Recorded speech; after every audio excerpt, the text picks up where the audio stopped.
The only obvious answer is no. You wouldn't blow your friend that you love so much that you'd let him die. I'd cry to keep him alive. I'd cry as he passed away, and I would hope he would understand. All right, so maybe the only way he can live is if he blows you. Would you let him blow you? I might let him kiss around the head or something.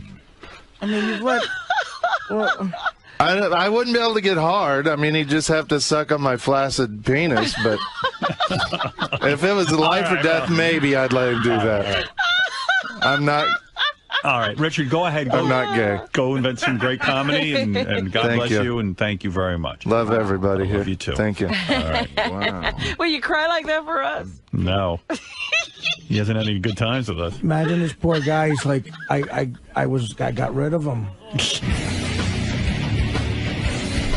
Dude, what has happened to you? I don't know. I'm emotional. Is this the result of just having an emotional week last week as well? No. I was real emotional, like, when this guy emailed me. Now, how long ago was it when he emailed you? About 3 or 4 weeks ago. So you're back in contact, pretty much? Yeah. Why, when you rehash some of the great memories you've had, does it get you all choked up? It's not as if he died, though. No, I know, but we had so much fun, and are you trying to make me cry now, too? No, I'm just saying, he clearly means a lot to you. I know, but when I talk about this, I get all choked up, but I had so many good times then, and it's just like when you have a best friend and you don't know what happened to him, and you remember so many good times. And so it's almost tears of joy that you've reconnected with him? Yeah, absolutely. It conjures up a lot of... Coupled with the whole Artie thing, you've become an emotional man. Yeah, but that has nothing to do with it. Well, if that would have never happened, I'd still be choked up. Okay, well, put that aside, though. This might help you actually get back in the ring with Artie, so to speak. Why? It just seems like when you come in now, he's starting to wear down a little bit. Like, he wants to make fun of you. Don't want anything to affect the show. But I'm saying, like, this could be an olive branch being extended because the fact that he was even willing to address that you're in the... I'm saying he's starting to come around a little bit. Yeah, I mean, you can't be mad at somebody forever. All right. I don't stay mad at anybody forever. I don't stay mad at people for more than a day or two. You're a big softy, dude. Yeah, I guess so. I always knew you were. I knew you were a loving guy, but I didn't know you were a tear guy. Come on, I'll miss you after all this is done.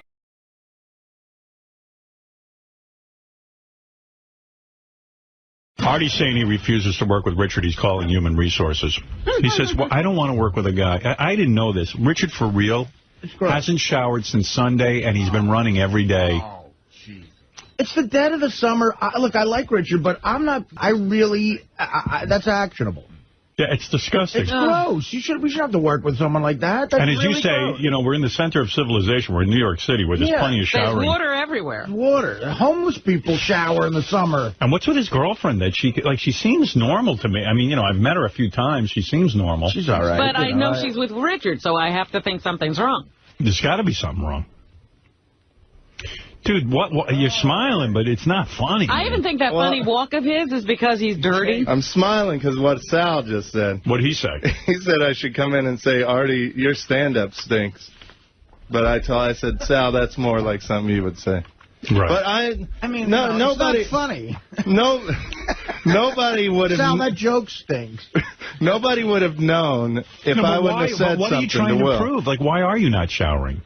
I haven't, to tell you the truth, I haven't been coming in the commercial breaks because I'm kind of got a little bit of a cold. So I'm not feeling real good, and I just... Because there's germs crawling up and down your filthy body.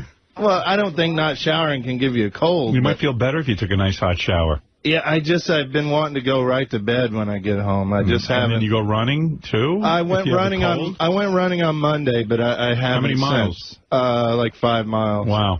In Central Park. And you didn't shower since then? No.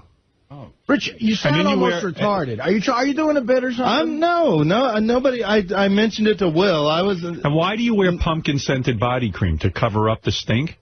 I just like the smell of it. But why do you then come in and take off your clothes and all? I mean, it's offensive, man. And you're a 3. But has anybody complained until I said that nobody knew. I don't go near your guy's room because it does smell back there. It does stink in the room. But when we try to put an air freshener in there, you complain. Because I don't like the smell of air freshener. Take a shower. You want Yeah, I mean, showering would relieve all of the stress. But Sal hasn't complained that I stink. He's a gross pig, too. Richard, were you just bragging outside about that you haven't showered since Sunday and how bad your balls stink? Well, I was bragging because I wanted that gay guy to smell my balls. I thought it'd be funny if he smelled my stinky balls. I mean, that's funny to me. See, Howard's laughing. He's laughing at you. I'm not laughing. Oh, boy. All right, listen, Lisa Lampanelli is here. Yeah, we have to go on with the show. By the way, Joey and Jason's kiss is on howardstern.com. I think it will shut everyone up once and for all. Joey is gay. It's just no question. And I'm pissed that guy gave me a 3. Like, I'm legitimately angry. You're not that hot, evidently. Yeah, but I mean... The gay guys don't like you. So what? So Why would you be upset about a gay man thought you were a 3. So Richard, it doesn't matter who it is. When you get a 3, that's like a bummer. Richard, you're a filthy, pale, germ-ridden... Yeah, be upset redneck. about that. But that guy doesn't know I'm filthy. He just looked at me and called me a 3. You can tell you're not clean. You don't hear Artie about his floor.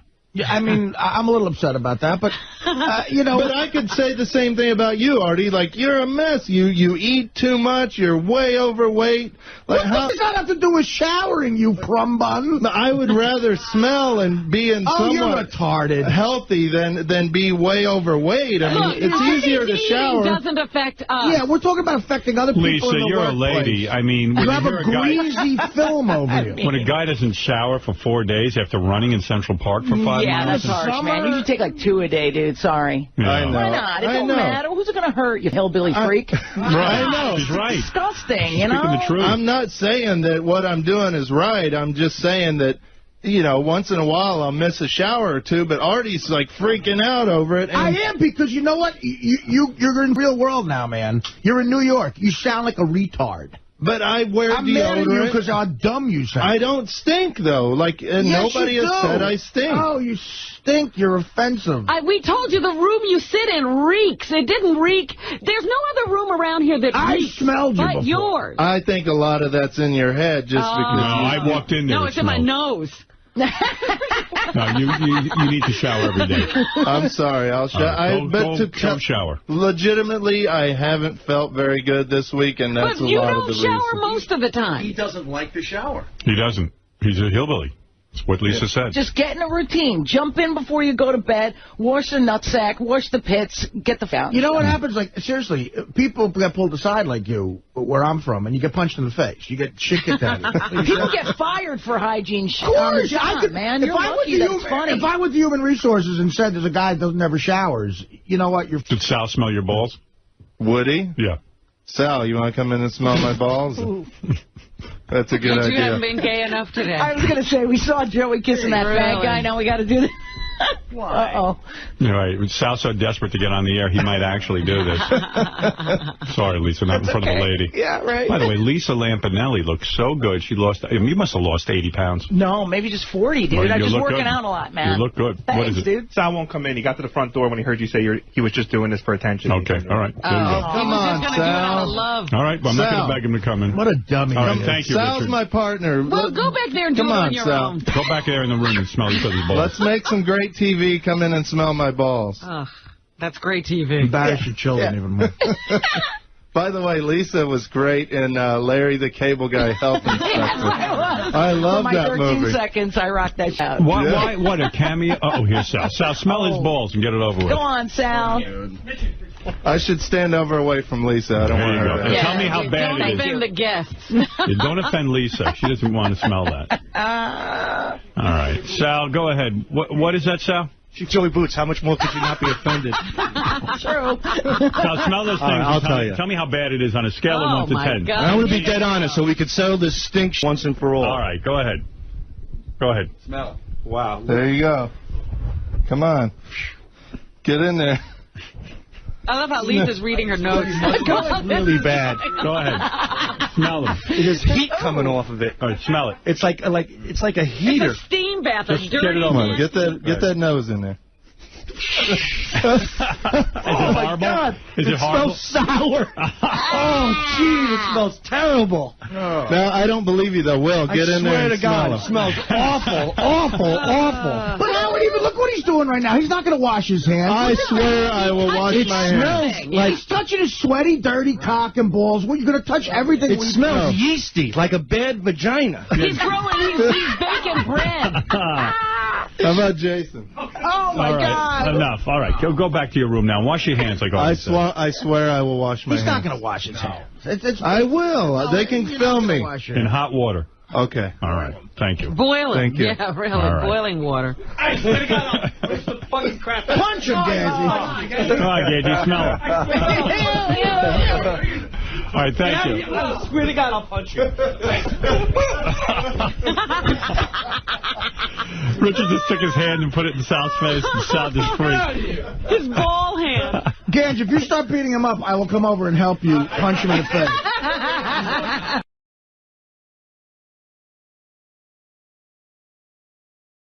I invited Artie out to stay at my place because out there in the Hamptons they were having a concert with Tom Petty. How great was Tom Petty, man? Tom Petty was awesome. Tom Petty too? I did, and Sal is in a snit because John Hine was with us at the Tom Petty concert. He's Still, even though you had nothing to do with him being there. His beef was that I invited John Hine to the Tom Petty concert and not him. I explained to him I didn't even know John was going to be there. Right. Gary invited him, and he's still out in the hall about it, and here's the tape to prove it. I'll be the first one to tell you that night in Lakeland... Wait, wrong tape. Here we go. Gives a shot at Tom Petty. I'm saying the gesture would have been nice, that's all. You know, you make a nice gesture. Everybody works together. You say, hey, you know, we're going over here. Come on out. But instead, you know, he ends up with the golden boy, John Hine. Because it's very, very difficult to say 4 highlights of the show every day. You know, I can see how, you know, John Hine should get the pat on the back for that. Oh, wait, and then you have those music specials. Those are real good, too. Yeah. Wow. Let's see. Let me dig into the archives and get 100 songs and shuffle them around 6 times. Dude, I think you're overly simplifying John's job, man. No, John's great. I love John. Wonderful. I mean, he's the creative Jump the Shark. We all remember how great those segments were on K-Rock, right? Wow, dude. Why didn't you say this on the air? Yeah, seriously. I love John. You guys are just trying to pin me against John. By the way, the word is pit. Pit. Yeah, not pin. You guys are trying to pin me against John Hine. Yeah, that's the Well, best. he uses it a couple of times. Hey, you at all? I never questioned John's integrity in the workplace here. Come on. His what? Integrity in the workplace. Is that what you call it? No, I love John. I think John does a great job. He does a great job hosting the wrap-up show. You know, if you're trying to pin me against John, it's not going to happen. I admire what John does. I'm just saying that, you know, if Howard invites one person from the second tier, you should invite a couple, you know, invite the whole crew. But apparently Howard didn't invite John. Gary did. So I'm actually glad it wasn't Howard. I'm glad it was Gary, because I wouldn't be seen 100 feet that monstrous lip piece of garbage, Gary Delabate. Him too. Wow. Now get out of my office. You're both making me sick to my stomach. Evidently, Gary and Sal got in a fight on the wrap-up show. Oh, really? Yeah. This is one big soap opera, this whole channel. Gary and Sal were fighting. I don't know if you heard it before. No, I didn't. This is about, to me, whenever we do an extended stand-up show, where like we did in Tampa, like, you know, Gary will come down and do a few minutes, Richard, Sal, you know, all of us on the show. There's really, really a lot of insane competition as to who does well on stage, and I think those tensions boil over here. That's what this is about. Yeah. I'll be the first one to tell you that night in Lakeland was a rough night for everyone. The only person that could walk off that stage with their head held high was Richard Christie. Absolutely. Everybody else will absolutely admit that was a rough night. Gary, Sal did good. Richard did great. He did good because he fell off the stage. Sal almost killed himself. I didn't do good because I fell off the stage. That was the No, you grand did good finale. because every joke had the N-word in it. No, that and was you were in Lakeland. Gary, can I ever get a word out without you just totally annihilating me? Why don't you just take out a gun and shoot me and get it over with? I can't get a word in when you've gargantuan lips just covering my face and just suffocating me. You bore me. Jesus Christ. You bore me. I'm boring. Yes. You, a guy who could bring a show to a screeching halt 10 to 15 times a day minimum, you're calling me boring. How come it's not the How come I can't come in here and the wrap-up show with John and Sal. How come I can't express myself without saying one word without you just totally attacking it generally starts with you telling me why I'm wrong. No, I didn't see. You're defensive. All these years of getting battered by Howard, you think now all of a sudden when somebody comes up with an opinion... What was the first thing you said to me when you walked in just now? I said, you said Sal was good because he fell off the stage. And I said, that was the grand finale. But I did well that night. I held my own. I wasn't booed off the stage. Nobody said you were. You. Nobody said you were booed off the stage. Okay, and then you read it. You're only funny because of the N-word. We don't know whether you were booed off the stage. You fell off it, asshole. Do I do N-words on my roast? Do I? 5 in a row? I'll tell you what. Why do you just keep attacking me? I'll make I a deal right now. Against you, dude. Here you go. But no matter what I say, let me talk, and I'll tell you. You are the end-all. You are Mr. Know-It-all. Let me tell you something right now. I think all that fucking chocolate has gotten to your brain. I'll put $500 on the table. I'll dare you to make an audience laugh, and you can't make any racist or homophobic jokes. I've done that plenty of times. First of all, I'm not here to make anybody laugh. I came in... and an excellent job you're doing. So then Sal was so angry, he goes back to his studio and then records this. Oh, dear. Like his only consolation is to record Gary Baba Booey. Yeah. I have no idea how weird it is. I'm sitting in my office, and you can hear Sal scream, because he has to do each voice, like, layer over another, and I could hear him screaming, singing away. Yeah. That's his therapy. It's like punching me. It's like hitting a punching bag with my face on it.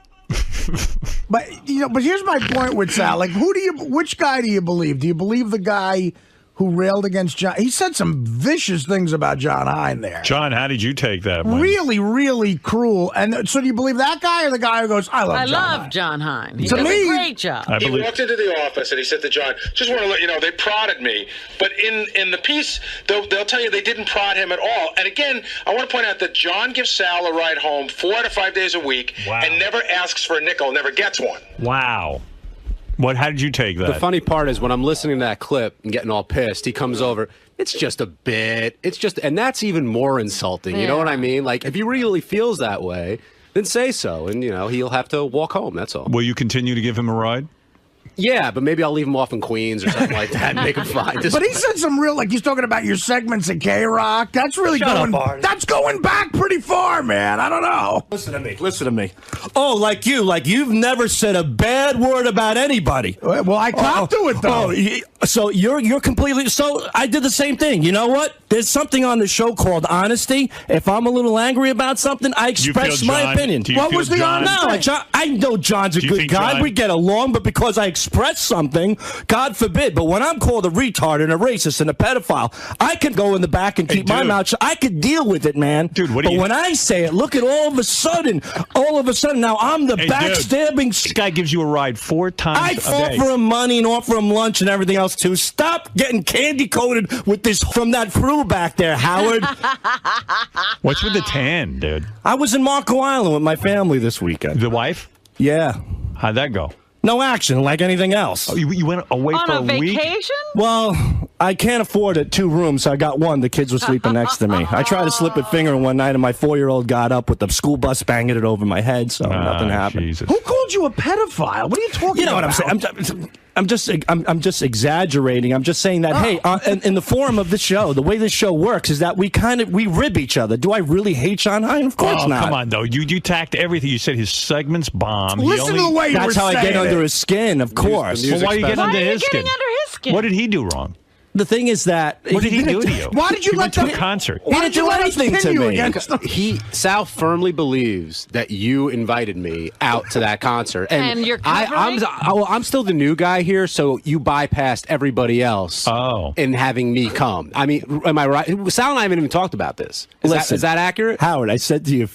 All right, get out of here, Sal. If you want to invite this guy, invite him. I'm not crying to you about it. And by the way, I will invite him. I don't give a fuck about any pecking order. I think that's a good idea. I like him better than you. Fine, go ahead. Suck his cock for all I can. I trust the guy. You're crazy. Oh, you don't trust me? No. All right, that's nice. I would never trust you in my house. That's ridiculous. You're a really sick, twisted man. I'm not a guy who goes around smelling Mutt's daughter's panties. See, that's all right. All right. You know what? I could deal with that. I'm not going to cry like a little baby and put all these little conspiracies together like all you people do. Huh? I have nothing against John Hein. I gave the guy a couple of ribs. So what? I said he comes on the air and says 4 highlights of the day. Is that so difficult? Well, today, Howard, we're going to talk about why Sal was pissed off at Howard for not going to the Hamptons. We'll speak to Sal and take some calls and figure that out. Well, it is difficult. Also, on today's show, what was in Artie Lang's P.S.? We'll have Artie on the show, and wow, that takes so much fun. No offense, John. And he does a great job. I know. So what do you want? Guys fighting and everything else. And I love the guy for it. So I'm just saying that, you know what? I mean, the guy is not the next Howard Stern. Big deal. That's just my opinion. I think he does a great job on the show, but it's not like he's not revolutionizing anything, man. Jesus Christ. You got a lot of thoughts, man. No offense, man, but I take 100,000 digs a day on the show. I just let it roll off my back. If I didn't, I would kill myself. So take 1 or 2, and pick your turn between them. I mean, who cares? We're making a big deal out of it, not John. John isn't. I like John, but no, all of a sudden now I'm, whatever. I'm falling back. You let your real thoughts out. That's for sure. What's my real thoughts? That John basically is an overpaid. I never said that. Well, that's what you're saying. You're saying you're worth way more than him. Nope, that never he said that sucks. either. That all he does is listen and pick through best of material, and you basically belittled everything he does here. I don't belittle it. I'm saying if you You're trying to plant thoughts in people's minds. I'm saying to you, if you look at the whole... You're undermining what he does, and you're saying it's unimportant. When you're a general in the Army, you bring the whole troop. That's how I look at it. I didn't bring any troop. All right?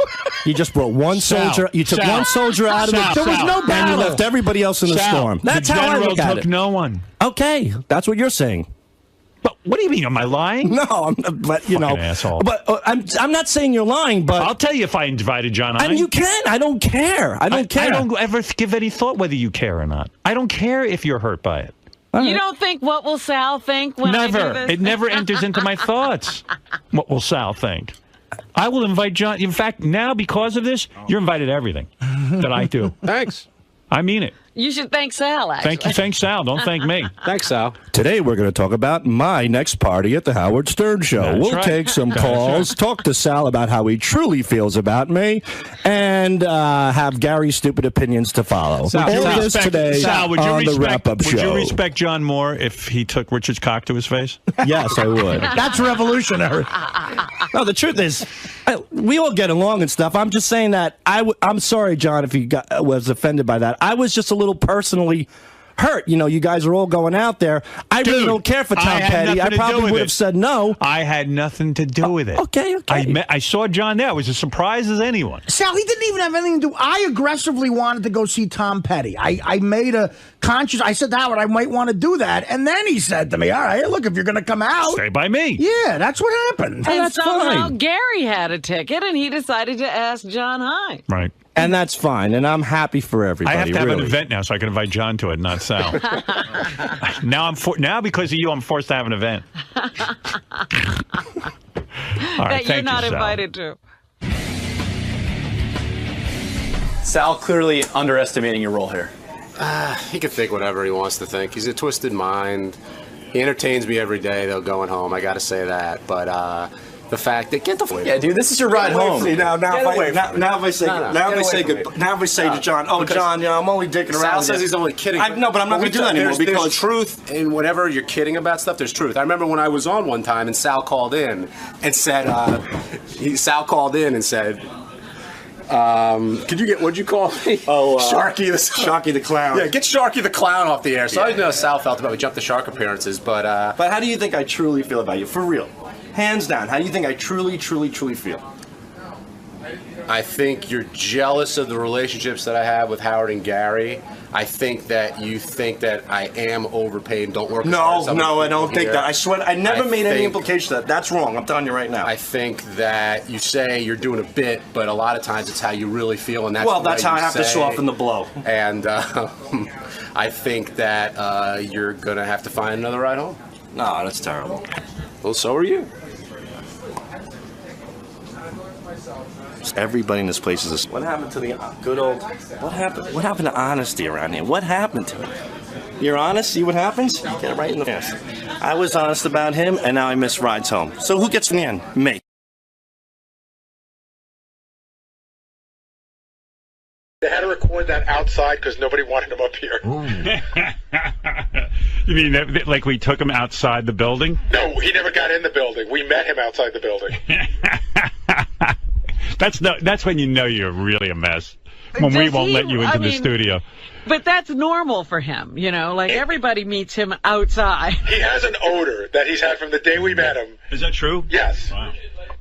Well, he smells like vomit or like old vomit. He really does. So we kept him outside. Makes sense. I mean, he loves vomit. but where's he getting it from? He couldn't find anybody to vomit on him. He's left us messages. Meanwhile, we have somebody record something every day to intro who the guest is or what's going on the show. And this is just so stupid. I don't even know why I'm bringing this up because there's so many better things to talk about. But Sal comes in the other day. He goes, now Sal never goes out and produces bits. You know what I mean? He went out and brought back a recorded intro for the show. Relevant. And he goes, this is... I recorded Larry Caputo doing the intros for the show. And like we all were like, so you finally go out and do a bit. Nobody knows who Larry Caputo is. No offense to Larry. And, you know, and Sal doesn't even understand that because he's mentioned Larry Caputo twice on the show that he's married to the Long Island medium. Right. He goes, everyone knows who Larry Caputo is. But he goes, they know. I've mentioned him many times on the show. And he thinks everyone's wrapped up in the Sal storyline with Larry Caputo. And in his world, it's a big deal. Yeah, so he walked in with this bit. Hey, this is Larry Caputo. Oh, and here's the other interesting thing, if I may point it out. So Sal wrote what Larry Caputo's saying, and everything Larry Caputo says in these things is about cock. And listen. Hey, this is Larry Caputo. On today's show, Mr. Skin. That's my nickname for Sal's penis when I give him a hand job. Anyway, I gotta wash up. Take it away, Howard. Everything he wrote was about giving Sal a hand job or Sal. That was his bit. It's all about Sal and Larry Caputo. He's in love with this guy. Absolutely. Yeah. Needless to say, we didn't use the Larry Caputo intros. Well, he got it on the air. You just played one. Yeah, yeah, I guess I did, but Sal didn't understand why this wasn't great. It was so funny. Sal believes that woman is real, and her TV show must be coming around again because she was on Dr. Oz and she was on Live with Kelly a week ago, and they really take care of her and act as if she's real. She's real. Jesus. They get a new audience. They do all kinds of stuff to set things up for her. They buy into it. Yeah, and then she comes out and she doesn't know. These people from the other side don't remember what their names are. Oh, they forget? In this life or who they belong to. And then, like, Kelly Ripa and Dr. Oz are like, that was amazing. It. They just say, wow. Because people start crying in the audience. She'll say, okay, I'm getting from the other side, they're telling me that someone had a person die before their time. Does that resonate with anybody? Yeah, Robin, this comes from someone who takes ayahuasca and all over herself. You're a valid person. I discussed this. I'm just telling you what she does. She is valid. I didn't make it up. What she does, Robin. I'm telling you what I saw. Well, you're seeing things just like you did on ayahuasca. Who's laughing she behind doesn't Sam? do this? Richard, probably. I saw like JD. JD over here. JD's like giggling like JD's upset with me. And by the way, ayahuasca is a hallucinogen. Yeah, right, exactly. What are you on, pal? Who would take an hallucinogen, Howard? Somebody who's sane? Look, you take drugs from India that you can't even document to try to grow hair. That's true. Yeah, that is funny. But look. But so then 5 people will raise their hands in different parts of the audience, and she'll tell them all, okay, with you, it was he was a young man. Well, he died before his time. You know, and she just keeps going down the line like that, just being very general and vague, and then people are raising their hands. And people are like, oh my God, this is great. Yeah, and they're crying and carrying on. Sal, have you gotten a reading from her yet, or you're afraid to? I've gotten a few things. I don't care to discuss it because you guys will make fun of it. What did you learn? Tell me. None of your business. Who'd you speak to? People. Dead people. Yeah, okay. Who'd you speak to? Grandparents? No. Who? Joey Boots. Really? Yeah. Are you serious? I'm dead serious. What did he say? He said Robin's nuts. Well, can I come in for a minute? Sure. If you're going to talk about what... If you wouldn't talk to Joey Boots, you can come in. Yeah. I would give Larry Caputo a hand job. Funny, when Joey Boots was alive, I never talked to him. Now I'm interested in what he has to say now that he's dead. You're talking to him through Sal. Yeah. What did Joey Boots say? I'm curious. I'll tell you what Joey Boots said. Okay. Something that I never knew about. Go ahead. We never knew. Okay. Apparently, he had a falling out with his brother, who he was very, very, very close to. And now this, in other words, this is the Long Island Medium telling you this is what Joey's talking about. Yes. Okay, go ahead. And he said, please let my brother know. He goes, when we were close, we were inseparable. And then we had a falling out. He goes, and now that I am on the other side, I want to let my brother know that I'm very, very sorry. I take full responsibility for the breakup of our relationship. And then he said, let my brother know about the bowl haircut that they were recently laughing about. He'll know exactly what I mean. Now, did you call Joey's brother? Yes. And what did he say? He said the day before at the service, there was a picture of Joey with a bowl haircut that they were all standing around laughing at. Right. That his mother gave to him on his first day of school. It was a specific picture that was nowhere else. And his brother told him, "Oh, let me finish." All right. So the brother said nobody knew about this picture at all. Okay. The bowl haircut, but that's what Joey specifically wanted to do to connect with his brother.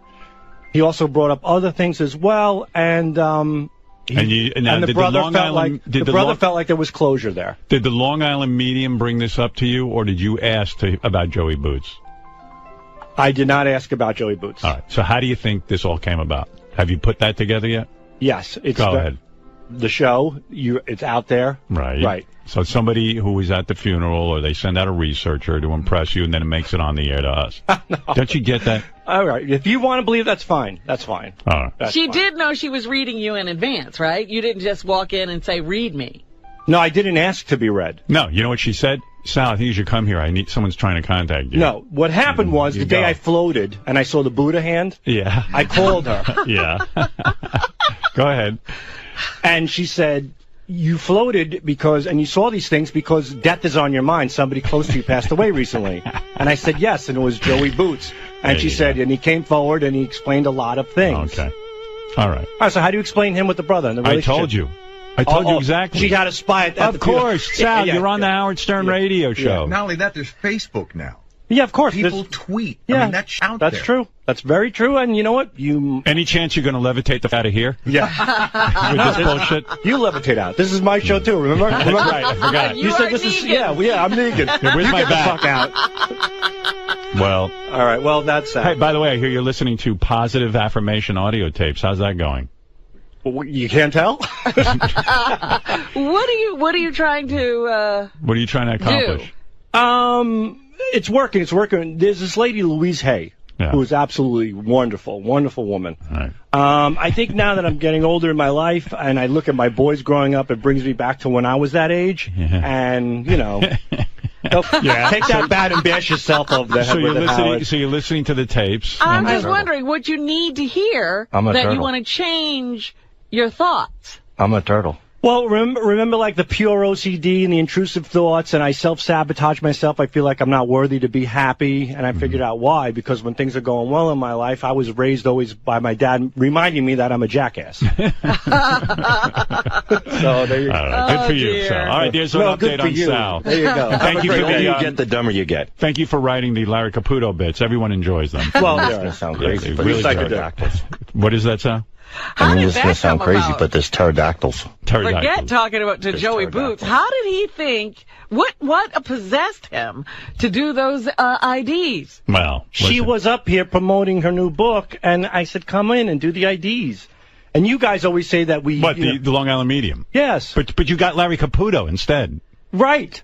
Because I just got it, Howard. Right. Oh, okay. It wasn't the Long Island Medium doing it. That's right. Yeah, but And you wrote, and everything you wrote for him was about giving you a hand job and having sex with you. I was just playing. It was tongue in cheek because you guys always say that we're boyfriends. That's why. Well, Sal did have a rough childhood. Yes, Sal he was did. telling me a story the other day.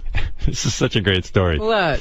Sal was annoying his dad, so his dad had to smack Sal, and he was wearing his pinky ring. Yeah. Oh. And Sal's dad hurt his pinky beating Sal, and he blamed Sal and hit him again. Yeah.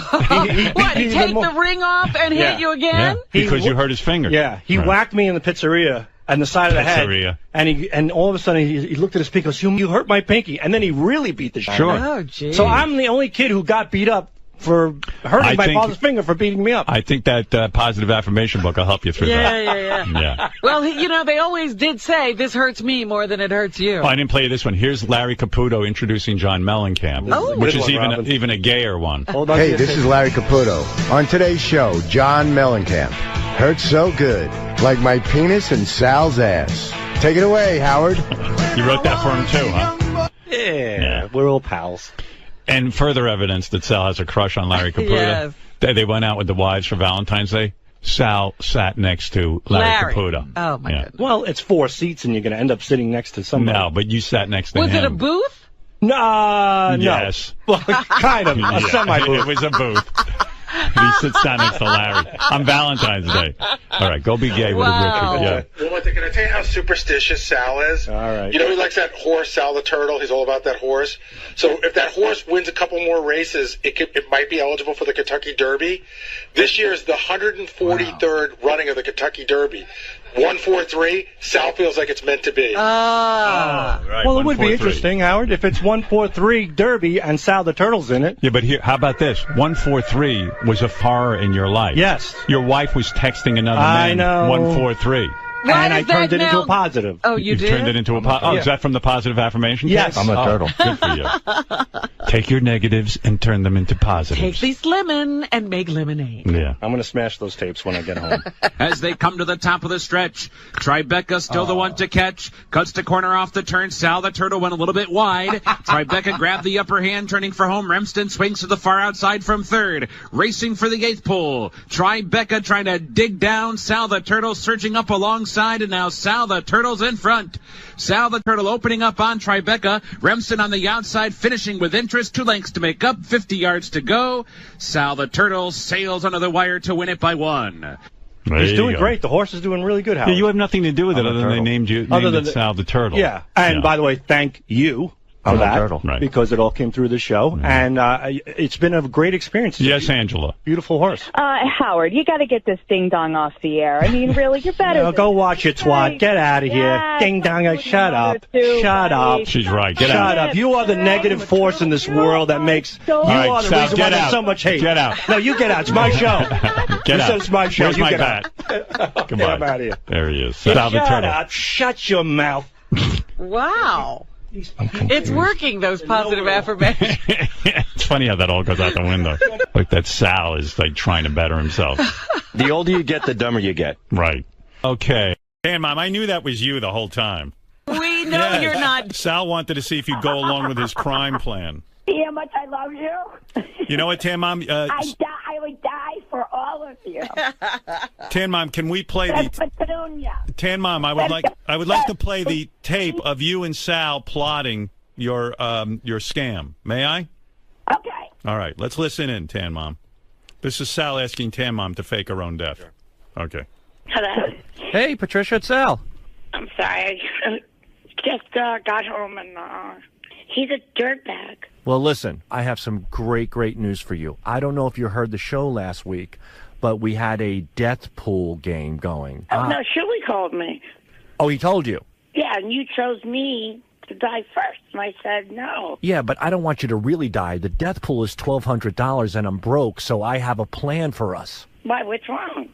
It's too long to explain, but here's the deal. I don't have any money, and I thought if you fake your death, you and I can split the money on the side. But do I have, what's the word, reincarnation?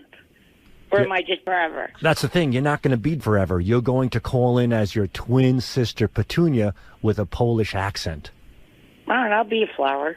All right, you are. You're a flower to me. Let's just rehearse this real quick. Tam, it's Howard. What's going on? This is Petunia, Patricia's sister. She passed away. Everybody's heartbroken, but it's going to be a great honor to come and let me speak about Patricia. I understand. Now, can you say something in Patricia's honor in Polish? Do I keep going in Polish? Right now. Just wing it, Patricia. Howard doesn't understand Polish anyway. Just make up a bunch of words. Bear with me a minute. The first day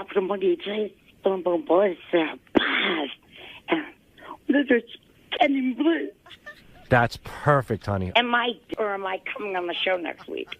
You're coming on as Petunia, because if I collect the money on your death and they find out you're alive, I'll get fired. But when I go on the show next week, everyone knows what it looks like.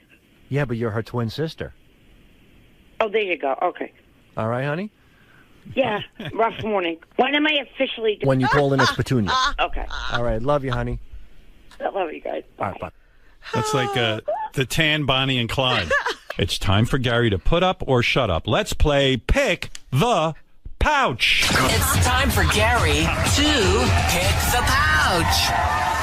Gary, I'm laughing because you are dressed like Sherlock Holmes. I am. What is that, a magnifier? It is, just in case I need to get a good look. Oh, boy. Right. Well, Robin, at that piece of chewed gum. You can now turn around. All the guys are safely tucked behind the screen. Very good. All right, gentlemen, if you don't mind, Inspector Chompers is ready. Oh, he's got his thinking cap on and his magnifier. I'm going to ask you guys to put your cocks through the little window there now. There they are. Okay. All right. Oh, my goodness.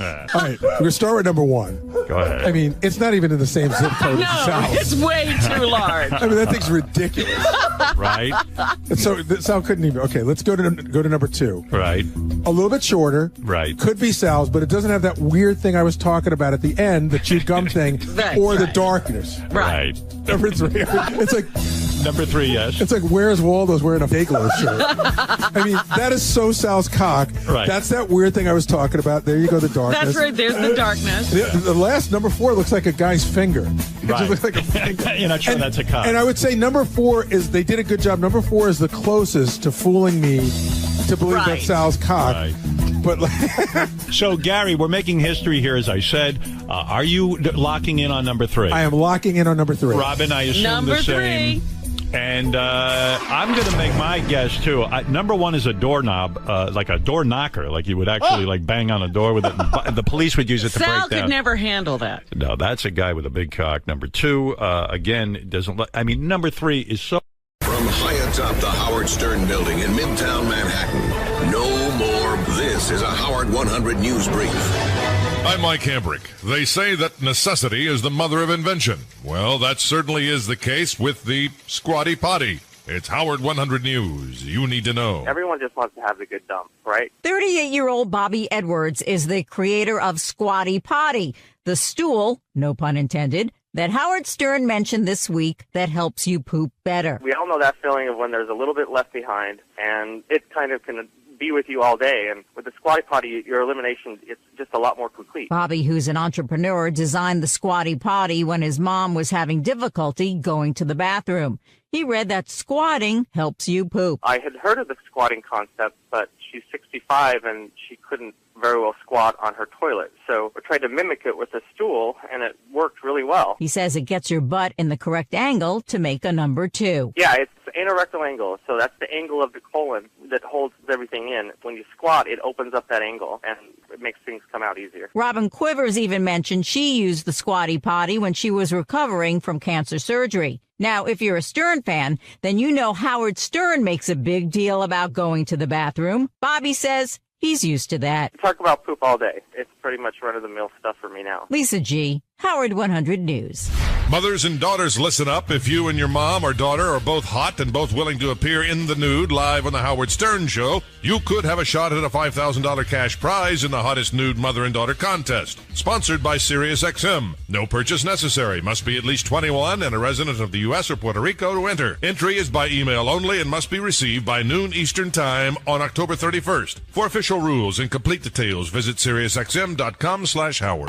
Happily taking backhanded compliments from the king of all media. I'm not choked up with the news department either, but they're doing their job. This is Howard 100 News. Howard 100 News wants to know, what is the real discord fueling the feud between Whackpecker Marianne from Brooklyn and Stern Show producer Sal Governale?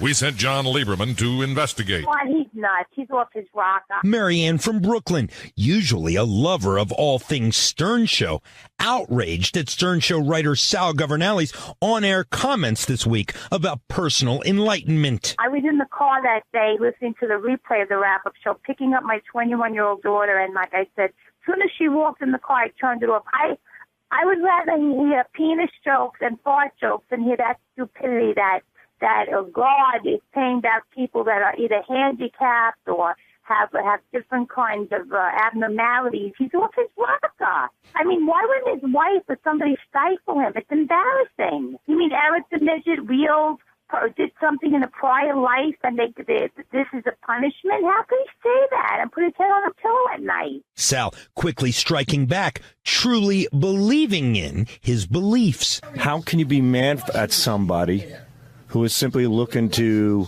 be more enlightened and to find the good in people and to help people? That's what it comes down to. That's all that I'm saying.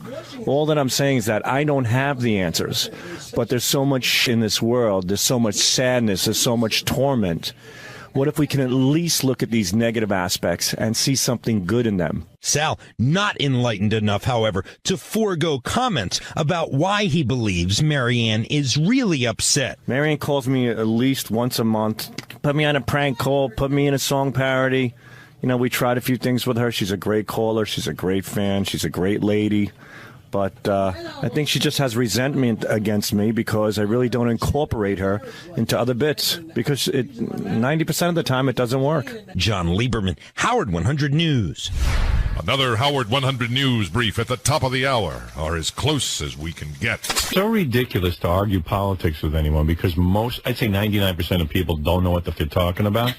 So Sal went up to Harlem yesterday and he questioned black people about who they were voting for, and they all said Obama pretty much. They found one guy who said McCain, but they all said in Harlem Obama, and then he'd list all of McCain's policies but attribute them to Obama, and they were for every one of McCain's policies. It's the funniest fucking thing you'll ever hear. So as long as we're talking about politics, oh my goodness, I wasn't going to do this at this point in the show, but okay, here we go.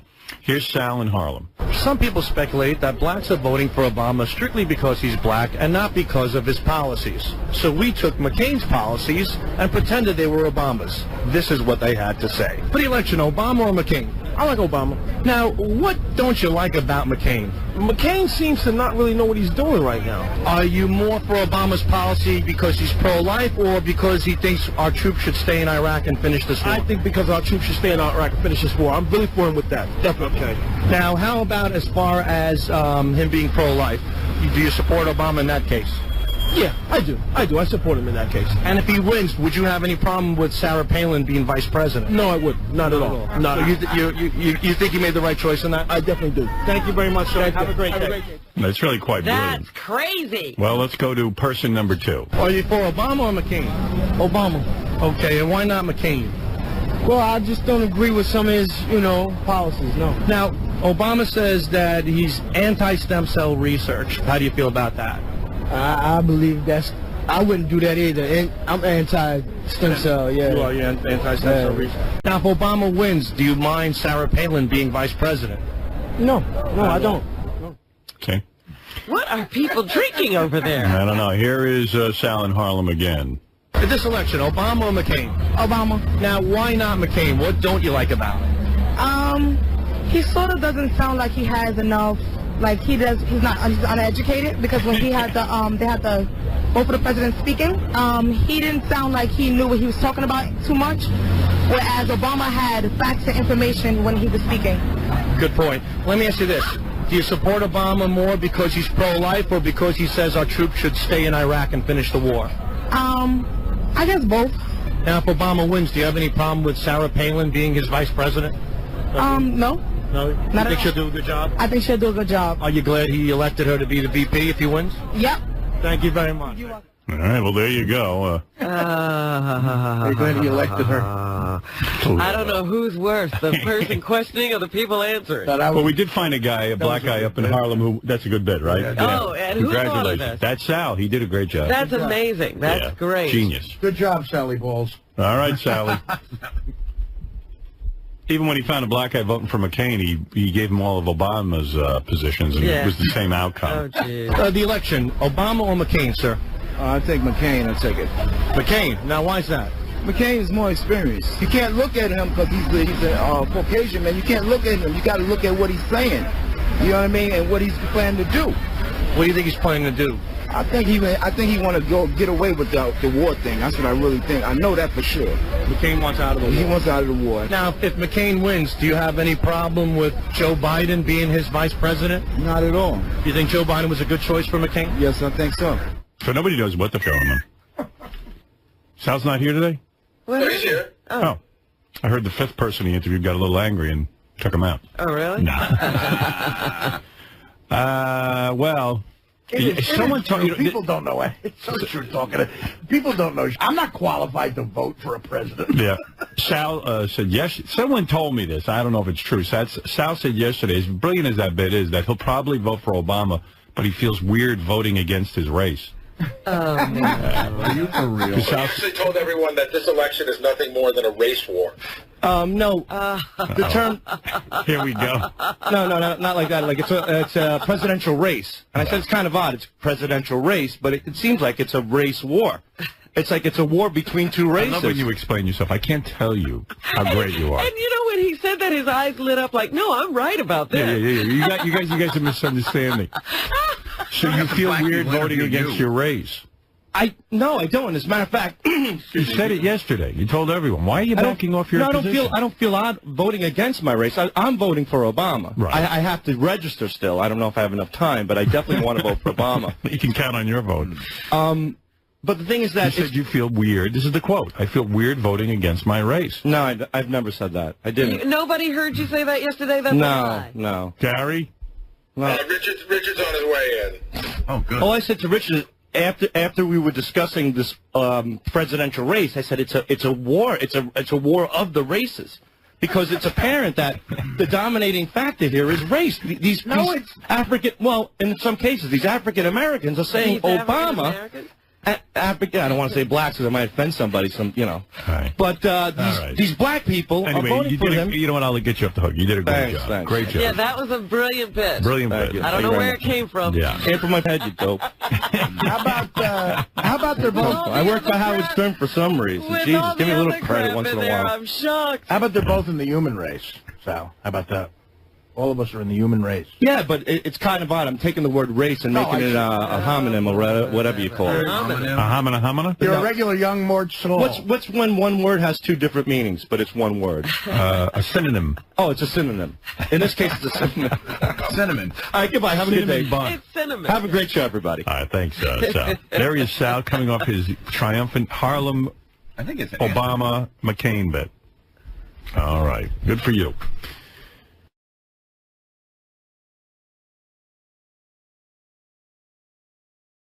And it's Senior Wednesday. That's right. And today, Rod, we have a special guest, Miss Ann Havelock, and she's going to tell us how older women are becoming the latest craze. How you doing? Hi, I'm doing good. Tell us a little bit about your book. The magazine is for people 45 and older and recommended for all who will be, and we look on the positive side of aging. Well, Ann, we happen to have a celebrity guest in the studio here today to talk about aging. Please welcome, from Leave It to Beaver, Barbara Billingsley. Yes. Oh, hi, Barbara. Hi. How are you? I am great. Boy, you sound great. I feel great. We've lived our life experiences, and now we want some excitement again. That's right. Barbara, what do you like to do for excitement? Uh-oh. I like to suck you real much cock. Yeah. Well, we like to go out and dance, and we like to just do things that are different, not get old. Used to let Jerry Matthews finger my asshole. You know, I'm kind of... Are you there, Jack and Rod? Do you remember Eddie Haskell? I do. I used to suck his balls. They were delicious. You know, I don't really think I want to be in on this conversation anymore. No. Let's talk about your beaver. Pardon? Are you fingering yourself? You know, I think I better go. Tony Dow shit on my chest. I'm sorry, what? Tony Dow shit on my chest on the set of Leave It to Beaver. Do you remember Lumpy? Uh-huh. Let me tell you why they called him Lumpy. His cum was so thick it was lumpy. I used to pop the zits on Jerry Mather's balls. Penis. We've got a caller that's calling in right now. Caller, go ahead. Can you hear us? It's a good day in Kansas City today. It's always a good day when the Royals win in the playoffs. Can you believe how that... I mean, take us through that game a little bit. Yeah, I think they really owe it a lot to the coaching staff, especially Rusty, the first base coach. I've been following him since back when he played for the White Sox. And, you know, Rusty Keys, I mean, he just is a fabulous coach, you know. With people like Rusty, I think they got a real good chance, you know. Like Rusty, he's got to talk to these guys. Well, that call may not be legitimate. It's just... I agree. I mean, Dan is sad. Sad. Oh, yep. There's a caller. Who is it? It sure is. Go ahead, caller. I just pulled over. I was in the car with my son, and I just want to correct that old lady in case anyone was listening, like my little boy. It's Rusty Kuntz, and she was using some foul language. She referred to him as Rusty something else. Did you hear that? Ah, gotcha. Yeah, well, you know, some of these callers. My son's 9 years old. He loves the Royals, and he just said, "Daddy, what's a?" And I don't know. You know, I'm Joyful Jim, so hey, you know. It takes a lot to rattle me. I'm joyful most of the time. 100% of the time, nobody's joyful, I don't think. 100% of the time. Most of the time, I'm pretty joyful. But what is happening? I mean, what is going on? I don't understand how you can have that kind of breakdown. Oh, we got another caller here. Caller, go ahead. What's on your mind? Hello? Hey, when a little boy hears the term Rusty on the air, I can't,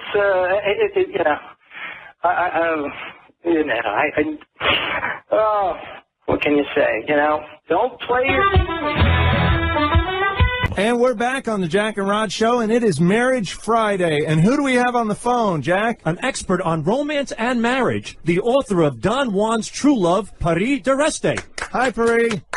Hi, how are you? Great. We're great. Tell us a little bit about your book. Oh, it's about a girl who fell in love with a man. That's wonderful. That's wonderful. That's great. And speaking of marriage, in his first radio interview since his marriage scandal happened, our very special guest, ladies and gentlemen, Arnold Schwarzenegger.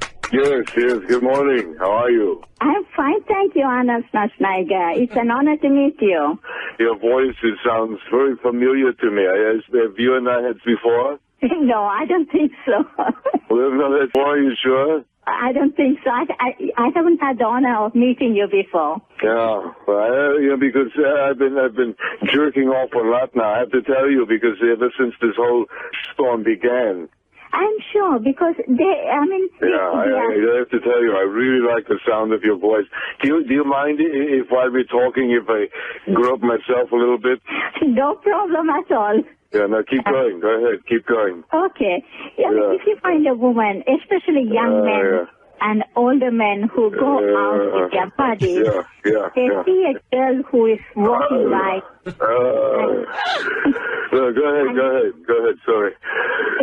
And when they see a girl going by with a big bottoms and a big butt. Big bottom, breast, and they say, oh, I had done it with her. Or they want a woman. And they And then that's it. And they go home or... Okay. Thank you. You're welcome. Listen, I want to do a little fantasy role playing with me right now, if you don't mind. Yes, go on. You pretend that you're the fat maid, and you like the Austrian penis. You know, you're very excited about me. And I come home from work, and you have not finished cleaning. I will tell you that. I'm sorry, sir. I'll do it next time faster. Can I relax you a bit because I feel you are tensed up? Yeah, you see, yeah. I can give you a massage starting with your neck. And right, screw the neck. Go right to my cock. I don't care. So my pants off, and I say, now you're going to pay. Yes, and then bite your nipples out. My nipples.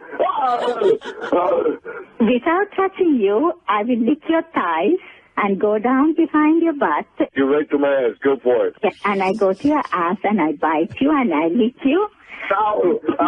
How does my butt crack smell? Is it clean down there? Is it dirty? It's dirty and it's stinky. Yeah, exactly. I've been sitting doing paperwork and taxes, and I had to take a shit. I didn't wipe properly. So you get back there and you wipe my ass with your tongue, you dirty maid. Yes, I shall. If you're maid, I shall lick your ass properly.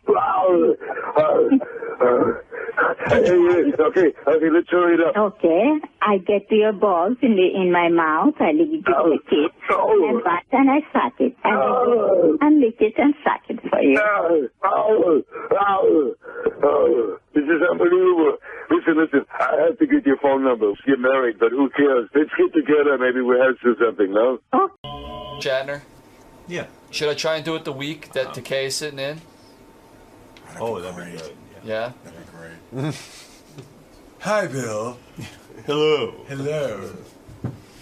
George, how are you? What were you I was trying to, I was trying to go. I have 20 minutes with Gary in the morning, and George walks in and says, "You're not going to believe where I was." I go, "George, what is it?" He goes, "I was in Italy, and everyone there mentions Howard Stern." Really? In Italy? Which is insane. No one's mentioning Howard Stern. I did not say everyone there mentions Howard Stern. You have a lot of fans.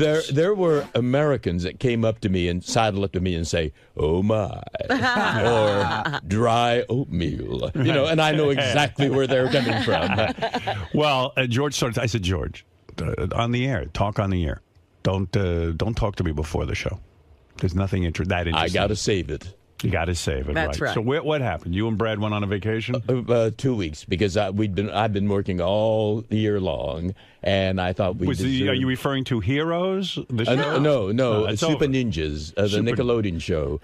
Saturday nights, 8:30, every Saturday night. Is this a major role for George Takei? Is this a role where it would take? When you say you've been working hard, you mean every day on the set? Not every day. It's like Charlie's Angels. I'm Charlie. Right. I'm the ninja master, and I've taught my grandson, his buddy, and his blonde crush how to be ninjas. Right. And in the dark of the night, within the shadows, not getting any credit for it, they right the wrongs of the world. A superhero. So it's, like at most, the ordinary episodes, at most 3 days. Right. But it keeps you in town. It keeps me in town. I can't get out. They're the additional dialogue recording and all. Now, where did you go? So you and Brad went somewhere in Italy. We went to Milano, Venezia, Firenze, Roma, and Gary said you got. Gary said you got to. Gary said you got to ask. I was George. in Rome. I was in Florence, but I didn't. You didn't go to I didn't go crazy. Gary said to me, "You got to ask George where he's been because his overpronunciation." He's Italian. He's pronouncing them in the Italian. Right. Well, it's the arrogance of the English speaking. Well, we impose. You're talking to us now. I believe that a place should be called by what the people of the place should want it to be called. You want to know something about George? He's right. Because someone has got to keep the integrity of the language. The other day, I'm talking to someone, and I caught myself. I said, this was during the hurricane. And I said to my wife, they're carrying on like they're expecting a tsunami. And she goes, tsunami? I go, yeah, tsunami. Yeah, I said, Jesus Christ, George taught me that. And I'm actually saying it now, tsunami. That's the way it's pronounced. Hey, you're right. Hey, George, where's the place you went to that starts with an S? Sorrento. Oh, magical, a dreamy place, paradisical. And your favorite hotel was in Amalfi. Yeah, so you were there Amalfi too? Coast. We were there too. Is there an extra L in there? Amalfi. Yeah. Sorrento. Amalfi. There's a hard L in there. Portofino. I mean, the Amalfi Coast is just absolutely dreamlike. Yeah. I fell in love with Red Bed. Was that your first time? No, I've been there many times. Let me ask you something, because this is another thing, like with the Fred discussion. What do you do in these places that's so dreamy and so dreamlike? I mean, well, the places are dreamy, he said. Yeah, but what do you do? Amalfi You stand there and look at it? No. What do you do? Because I don't have any desire to go there. Well, it depends on the place. The Amalfi Coast Once I get to the Amalfi Coast, what do I do? But the other parts Let me hear your routine. Well, I mean, in Florence, for you English speakers, we go to the museums. I mean, we saw David, Michelangelo's David. Oh. You must have fainted. So incredible. Let me understand something. And those statues with six packs, and oh my goodness. So it's a big gay thing. No, it's not gay. You look at it's statues. a human thing. I mean, for hundreds of years, people have recognized it. So when you go to Florence, you sightsee. You walk around and you look at things. You take pictures or no? We take pictures of ourselves at those monuments. At the location. Yeah. You stand next to David, and Brad takes a picture of you and David. Right. I see. Or we get people to take pictures of us by David. What's so funny about that? It must be the greatest. Just you stand there with Brad. And it's usually people that have sidled up to us and said, "Oh my!" Right. So we get them to take pictures of us. Do you ever do funny photo? Like, do you ever give David a BJ and Brad? You can't get close to him. You can't. Brad jerked off to the Mona Lisa. They have ropes there. We'd love to. I'm a tactile person, so yes, I'd So these love vacations are great because you walk around and you look at things. You take in culture. The walking around part, it was 90 degrees in most of Italy. So, you're sweaty and grungy. But we had guides that we hired a guide, and they took us there when it was the down period. And we had more or less, like the Sistine Chapel. We saw it at about 8 o'clock at night. I see. But when you go down to the Amalfi Coast, you go there to relax. And what do you That's do? a more resort. And we celebrated our anniversary there. Your wedding Sorrento. anniversary. Yes. Do you when you're and in you the have an anniversary coming up soon. When you're in the Amalfi Coast, so you and Brad are relaxing. You get a luxurious room. You share a bed with a terrace. Right. You have a terrace. And do the Italians give a hard time because you're sharing a bed with a man? Did anybody give you? They are very sophisticated. They're very open it's a Catholic society. country, but we had no problems. And so you get in there, and you guys, I guess, imagine you get into your swim trunks immediately to get down to the beach. Is that correct? Well, they have a pool there. They have a pool, so you're going to sit by the pool with Brad. Yes. Okay. What do you swim in?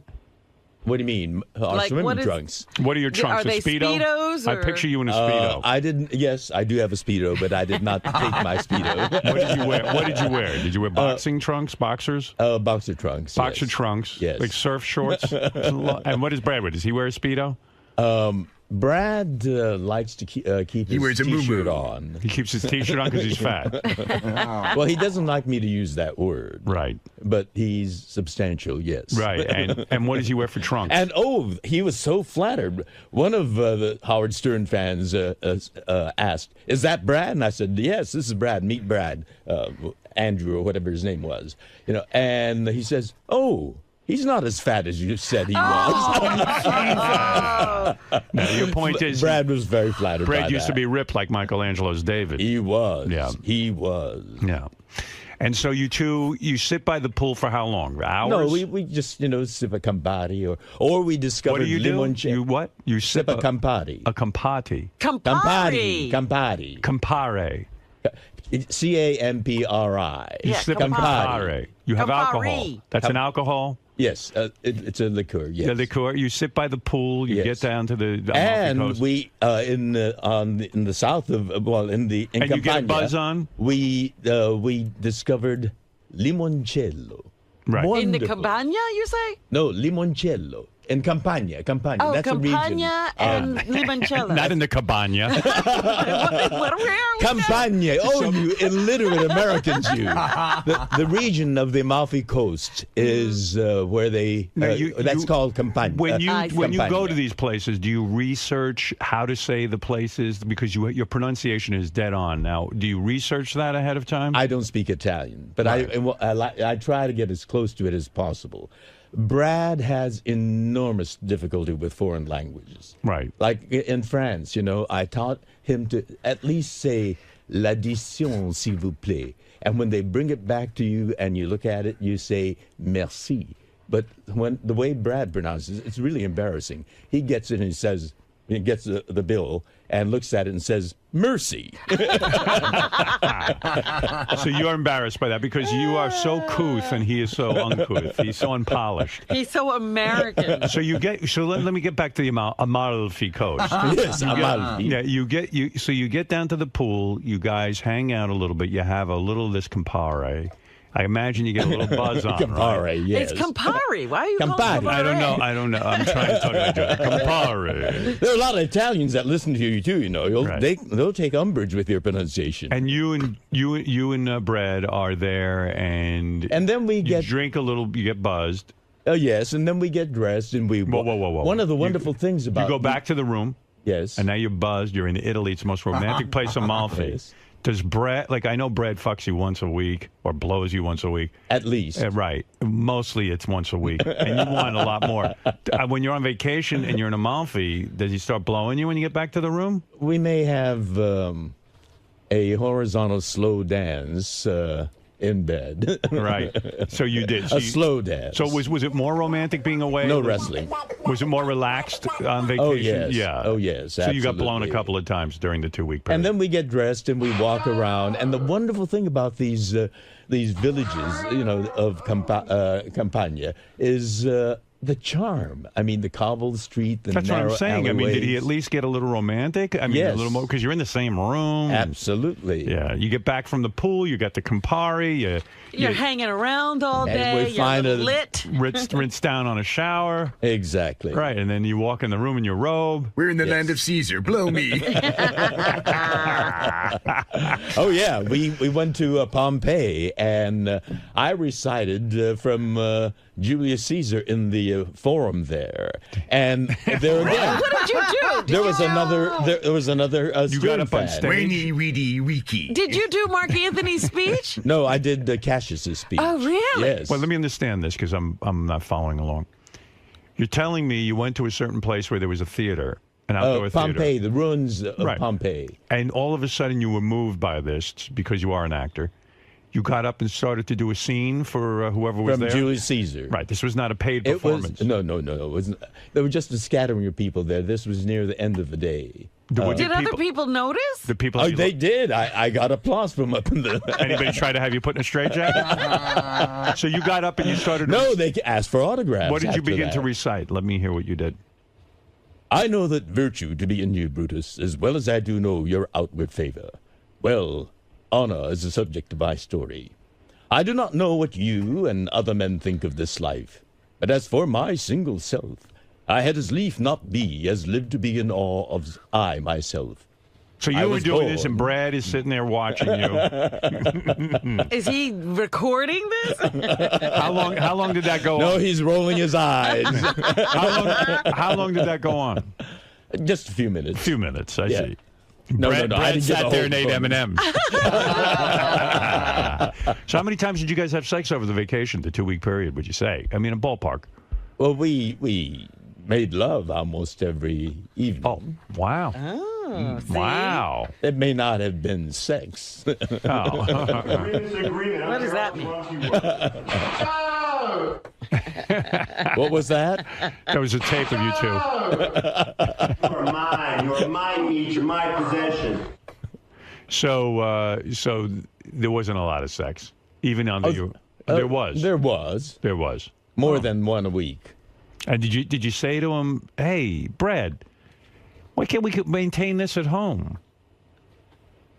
Well, at home we have schedules, right? So and Brad is very schedule conscious, and he's detail oriented. This has got to be done. This, but when you listen to the experience that Fred had, it really makes you aware of how precious, these moments are. I'm so grateful to this moment, sharing it with you and your listening audience. I mean, there's nothing I'd enjoy more than waking up early in the morning. Actually, this morning wasn't difficult to wake up because I was jet lagged and I was staring at the ceiling. It's funny. I was thinking of you this morning. I knew you were on the show, of course, and I woke up and I was just cursing out, because it was 4 o'clock in the morning, and I was like, oh, I'm so fucking tired. And I went, I bet you George is an older guy. I bet you he's fucking beside himself that he's even getting up this early. But I was wide awake, ready to go. Just wait until tomorrow. I think that's the second day is when it usually hits. Jitters, huh? But I'm fine today. People don't realize how old you are and how good a shape you are. Well, I try to maintain myself, and it's because we're healthy that we can do what we can do. Yeah. I mean, and doing Italy, like I see all these. Did your feet hurt? I know you got that problem with your feet. I have problems with my feet, but if you do it, intelligently. I mean, I sit down periodically. Right. I love going up and down those steps because I work on my thigh muscles. Is there anything we can do about your feet, though, so they don't hurt you? Well, I can get surgery again, but there's no guarantee, according to the doctor. Yeah, fuck it. He's got the weirdest feet you ever saw. I know. They look like 6 months alien out of the feet. year, I'd be gone. I can't even believe you fit into shoes with those feet. Oh, I'm fine. Yeah. I used to run marathons with that feet. Wow. That foot. Those feet. They both look the same. Okay, George. both of them. How do you stay thin if you don't run anymore? What do you do? You just walk around? I walk and I work out with weights and so forth. Right. Fitness center, the whole thing. Okay. Well, anyway, George is with us for the whole week. For those of you who are George Takei fans, and that's pretty much everyone. It's great being here with you. Hey, by the way, speaking of some of them, William Shatner's calling in at 7. Is that right? The real William Shatner. Is going on? He's coming. He's calling. Oh, he's coming in. He's calling. He's calling in. Oh. He'll be on the Bill phone. is. Bill, yeah. Oh, what do you know? And I think this is a setup, right? No, actually not. Actually not. It's really him. He said it's the real William Shatner. Not only is it the real... Yes, I know the meaning of the word real on this show. No, it really is. It really is. How are we going to convince George? Really, really, really is. I know, yes. He was scheduled to call, and he's promoting something, and you were, of course, scheduled to be. It wasn't a setup. If you got him in the studio, that would be then something. I would believe it. Right. Because you did have him in the studio then. when I phoned in once. You got me to phone in. But when you have people phoning in, but really, I know that it's a real one. No, yes. It'll really be him. You'll see. Here's your Shatner stuff. So new book, new album. You can see all the songs that he covers there, including Space Cowboy, Rocket Man, Space Oddity. He does a Bohemian Rhapsody. Rocket Man's old. He did Rocket Man years ago. This is a new Rocket Man. Yeah. So supposedly, he's earned about $600 million from that Priceline.com deal. Is that true? Well, that stock at one point was trading obviously at $2 a share. It's now, when I looked it up on Thursday, it was trading at $526 a share. Gare. Priceline? Gare. $526 a share. Wow. He was very upset that shit my dad says was canceled after a year. Wasn't sure why. See, he's treated like a hero when he goes to the Comic-Con conventions. He supposedly charges Why? Because of Star Trek? Yeah. He supposedly charges $75 for an autograph and $95 to pose for a picture with a fan, for a professional picture with a fan. He has that Shatner Raw Nerve. It's that interview show he does on Bio. Right. He interviewed one of the snipers from Washington, D.C. And that whole thing, which was like a big get, no news agency was even able to get them. Must have been a Star Trek fan. He says he's finally admitted that he thinks he's too old to be in J.J. Abrams' Star Trek movies. He doesn't think it would work. He set his principal's car on fire in high school, and he also said he was very lonely growing up. And his father didn't want him to become an actor. And he just turned 80. It's amazing. William Shatner is a very big star. He is always promoting something. He's a hardworking man. And despite what George thinks, George was booked to come here and William Shatner was booked. I did not do any kind of setup. This was not a plan. Yeah. Bill. Howard, that conversation was unbelievable. You know, isn't that something? That is a classic, man. That is unbelievable. It is very funny. In fact, it's odd because I looked over and, you know, and honestly, I did not plan it this way, but George is here. You know, he comes in and does announcing for us.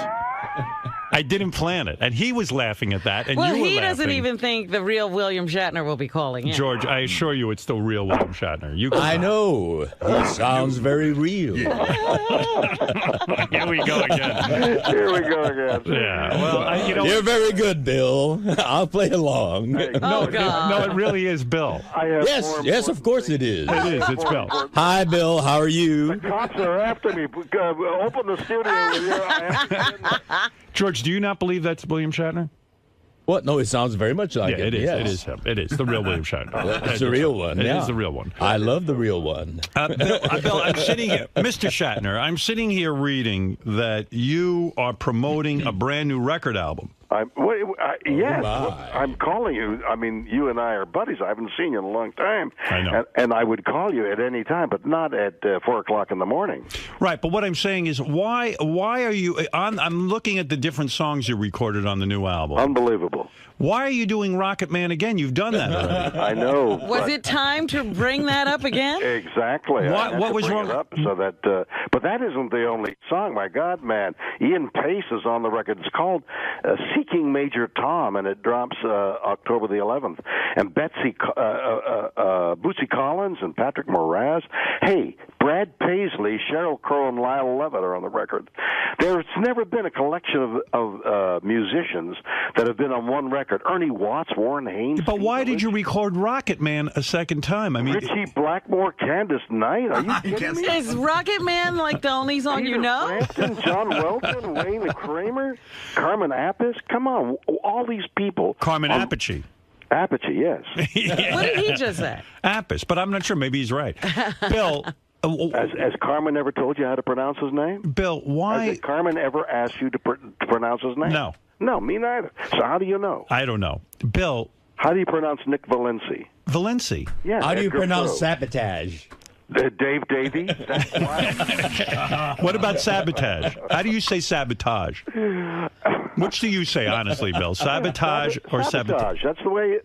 I'm calling you from Toronto, and it's sabotage up here. So, where did you learn the expression, my record drops? Yeah, I know. that was interesting. And why does it drop October 4th, October the 11th on a Tuesday? And the book, Shatner Rules, which is a great book about the power of saying yes, drops October 4th. Why do they use those terms? Did you write this book, Bill? Why on a Tuesday? Bill, did you write the book, or do you have so many books out? I wrote the book. Who else could write the book? Right. This is not a novel, though. It doesn't sound like a novel. No, it's a book about things that I've done and the power of saying yes. Bill, why do you work so hard? I'm serious, and I'm not making a joke. No, all right, so I'll be serious. Why? What is this with the books and the DVD of the captains on the 18th and a one-man show on the 19th? Yeah, I don't even know where to begin asking you about these things. What a DVD of the captains? Well, I directed a terrific documentary. Got great notices. We opened it on the aircraft carrier, the aircraft carrier, the Intrepid, a couple of months ago. The sun is setting in the New York Harbor, and there's a huge screen on the flight deck of the Intrepid. 1,000 people are sitting there watching the documentary, and the skyline of New York behind. Can you imagine the beauty? Whoa. And there's a DVD of that very well-received film called The Captains dropping on the 18th. Now, the DVD is dropping. That's right. So there's a record. My question, Bill. A record, a book, a DVD, and the one-man show. My question is this. Yes. You still love working, obviously, because you're involved in all these projects. And yet I read, and tell me if this is true, and this is something that we went over a long time ago. The Toronto Sun reported that Mr. William Shatner made $600 million From When? From his decision to take Priceline.com stock as payment to the companies, as payment for the company when they hired him as a pitchman. You know, all right, let me explain that. You know, I'm the spokesman for Priceline.com. Right. All right. And they paid you in stock. They paid me in stock a long time ago. And the stock then there was the bubble. Yes. Right. And the bubble went up, and the bubble crashed. Right. So the stock came out at, I've forgotten, $1. It went to hundreds of dollars. Right. And before the people involved who had stock could get rid of the stock, could sell the stock, the bubble burst. Yes. It was worth pennies. And what is the stock worth today? I think $500-600. $526 a share. Right. Really? So everybody got rid of the stock at pennies. Oh, so you got rid of yours? Of course, everybody did. But why not? And then you went back as a spokesperson for money. Right. Well, we continued. Yeah. Well, you know, they paid me per year. Buy high and sell low. Yes, but Bill, why didn't you put your foot in that guy's mouth? Have you guys gotten any closer to liking each other? I love George. Are you serious? And I love you too. Don't we just exude? I love the difference. I mean, it's so crazy. I have pleasure in the theory of love, and your practice of love is different from mine. Do you know George? There are psychotic people that you love as well, don't you? That's right. There are iconic people that we love together. That's true. Have you guys ever run into each other anywhere? No, the only way he'd run into me is with a car. Did you run into me last month? Did I run into you last month? Yes. No. Oh, there you are. This is the real Bill Shatner. So what happened, the George? real. Let me ask you something. What is that? You were at that Las Vegas that's absurd. convention. Did I run into you? No, that's the real Shatner. George, that's absurd. Did you see Bill Shatner last month? I did. At Where a did Star you Trek convention at a Star in Trek Las Vegas, and we crossed in the hallway. We crossed paths. Bill didn't even notice you. I didn't notice him. It was the real Bill, the very real flesh and blood Bill. Did you say hello? Who said hi, George? And I looked, because I was in conversation. And I looked and I said, "Oh, hi, Bill," and we were like ships in the night. That was it. Yeah, that was it. Bill, do you not remember that? Well, I was directing a documentary for 5 days called the documentary is called Fanatics, and that's a look at why fans come to conventions, and it's going to be another, I think, a terrific film that once we finish editing it. But Bill, and I was immersed as a director in a film. I was paying attention to nobody. So in other words, you don't remember running into George at all? No, actually I don't, and that's the real Bill. I love that you two have this feud. I love it. I don't have a feud. I don't know what's the matter with George. He only thinks I'm psychotic, and he doesn't understand me. But George, that makes you interesting. Your psychoses make you interesting. So you two did in fact run into each other, but it was such a non-event. Did you? Well, he was the one that recognized me and said, "Hi, George." You know, the convention hall hallways, they're really wide hallways, and I had about 3 or 4 people around me. Yeah, sycophants, I believe they call them. Sycophants. Right. No, they were the people that were with the convention, and they hustle. Do you resent that Bill gets way more money for his appearance? No. He was the star of the show. Do you know that Captain Kirk? Bill, is it true that you get $75 for an autograph and $95 to pose for professional photos with fans? We don't do that kind of thing. You don't? Well, I mean, professionally, that's a sort of a cheap thing that people. But there was this whole wait a minute, Bill, because there was this whole list of charges that were put into an ad we were reading. I can't control those ads. I mean, my hands are tied. George, all I can do is a genuine Bill Shatner does that. All I can do is conduct publicity for a book called Shatner Rules. Shatner Rules, October 4th. George, what do you charge for your autograph? I think no, I don't charge. It's the convention that charges it. I think they charge $45. $45. So Bill gets Yes, 75. Twice. Wow. But remember, there was also like a private reception with Bill for like $500. What has this turned into? I don't know. I'm just trying to find out what's going on. Howard Stern got $100 million. Let's talk about that. Do you notice how cheap the programming is? Bill, my point is you don't have to work that hard. That was what I was saying. You have a lot of money. The point. I don't. But by the same token, Howard, you're doing, what, 5 a week? No, three. Oh, really? What's happening on the other 2 days? I'm relaxing. What are you doing? I'm resting up. Right. With your feet elevated because your ankles are swollen. Oh, they actually are. You have no idea. Well, I mean, cut some hair. I mean, God. Why are you working so hard, Howard? I'm not, actually. You got $100 million. The rest of us are running around trying to sign an autograph. In other words, your point is it isn't about the money. You enjoy working. Listen, this book is All right, the book is called Shatner Rules. The record is unbelievable. Shatner Rules. Your guy. I don't believe it. That's how unbelievable it is. What don't you believe? What don't you believe? He said it was unbelievable, so I'm agreeing with him.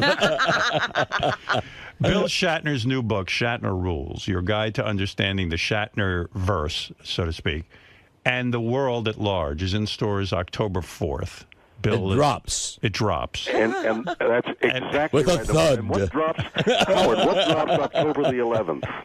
Bill's new album, Seeking Major Tom, hits stores October 11th. I haven't heard any of the tracks, but it does. How come we're not playing tracks? I don't have it. You don't have it yet, but it's coming out. It'll be out there in the next few days. Well, will you come in and sing a song I'm for coming us? to New York. I'm coming to New York to do publicity for it, and you'll drop a song. And I don't think George will be here. I don't think I'll come then.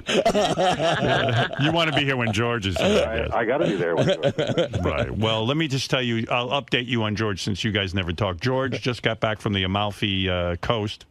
He went on a romantic 2 weeks with his husband, Brad.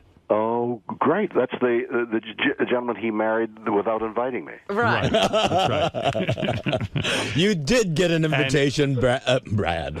Bill. See, now there... And you made a big issue of it. Talking about. And by the way, Bill, He's confusing me with Brad, and that's the problem. And would you have ever made love to William Shatner if he announced that he was gay? I love him. I said on the air, publicly, I love Bill Shatner. Yes, but Bill said publicly on the air that he thinks I have a psychosis. All right. Yes. Well, Yes. I think that hasn't got much to do with love. You can love a person with a psychosis. Well, there's something wrong with that person then. I'm not saying I'm not psychotic. I'm saying you're psychotic. Bill, also, the TV comedy, The Shit My Dad Says, was canceled. What happened there? I don't know. We had 11 million people watching. We were in the top 20. That's a hit. I think that the things that CBS had to do with 2.5 Men, and by the way, I'm doing the roast, the Charlie Sheen roast on Monday. I'm appearing on the roast. It's very, very funny. It's funny, but it's sort of sad, isn't it? Well, I didn't get a feeling of sadness there. He was up and at him, and they had some really fun people to mock him. And then you know what? But Bill, seriously, in your career, you've been very wise. When you latch onto something good, you go with it. You milk it. You did. Well, that's showbiz. You never know when the next successful. You're right, and you're grateful for when you get a hit show because you know how difficult it is. Yep. Do you look at a young punk like Charlie Sheen and go, you know what, son, you pissed away a great opportunity. Do you want to just shake this guy? Well, honestly, I think a lot of people wanted to shake Charlie. He's very talented. He's a personable guy. He comes from a wonderful theatrical family, if you will, and he got caught up.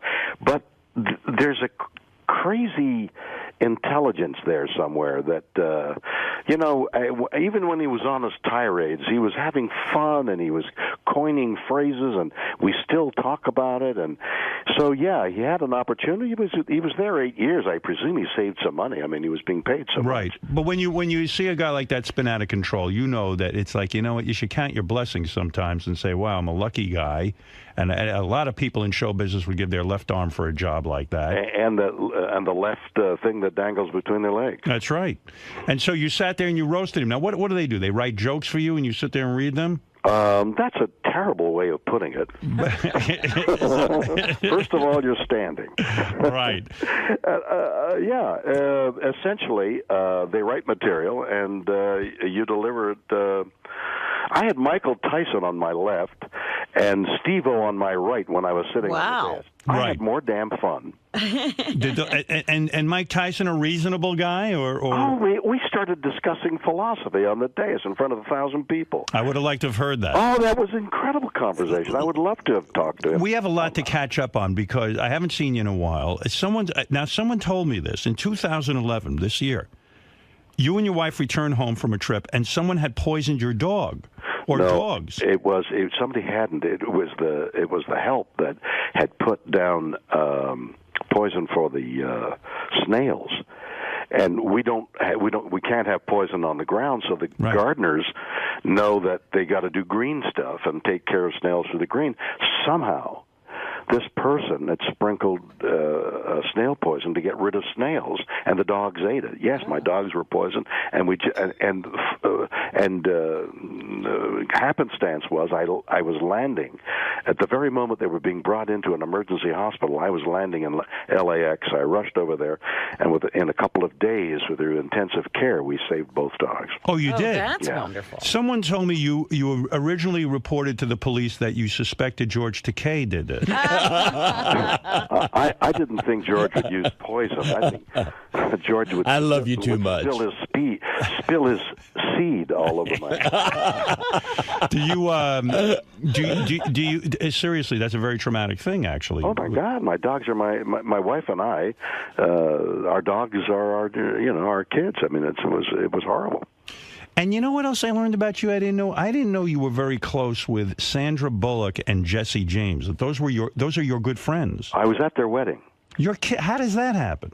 How do you know them?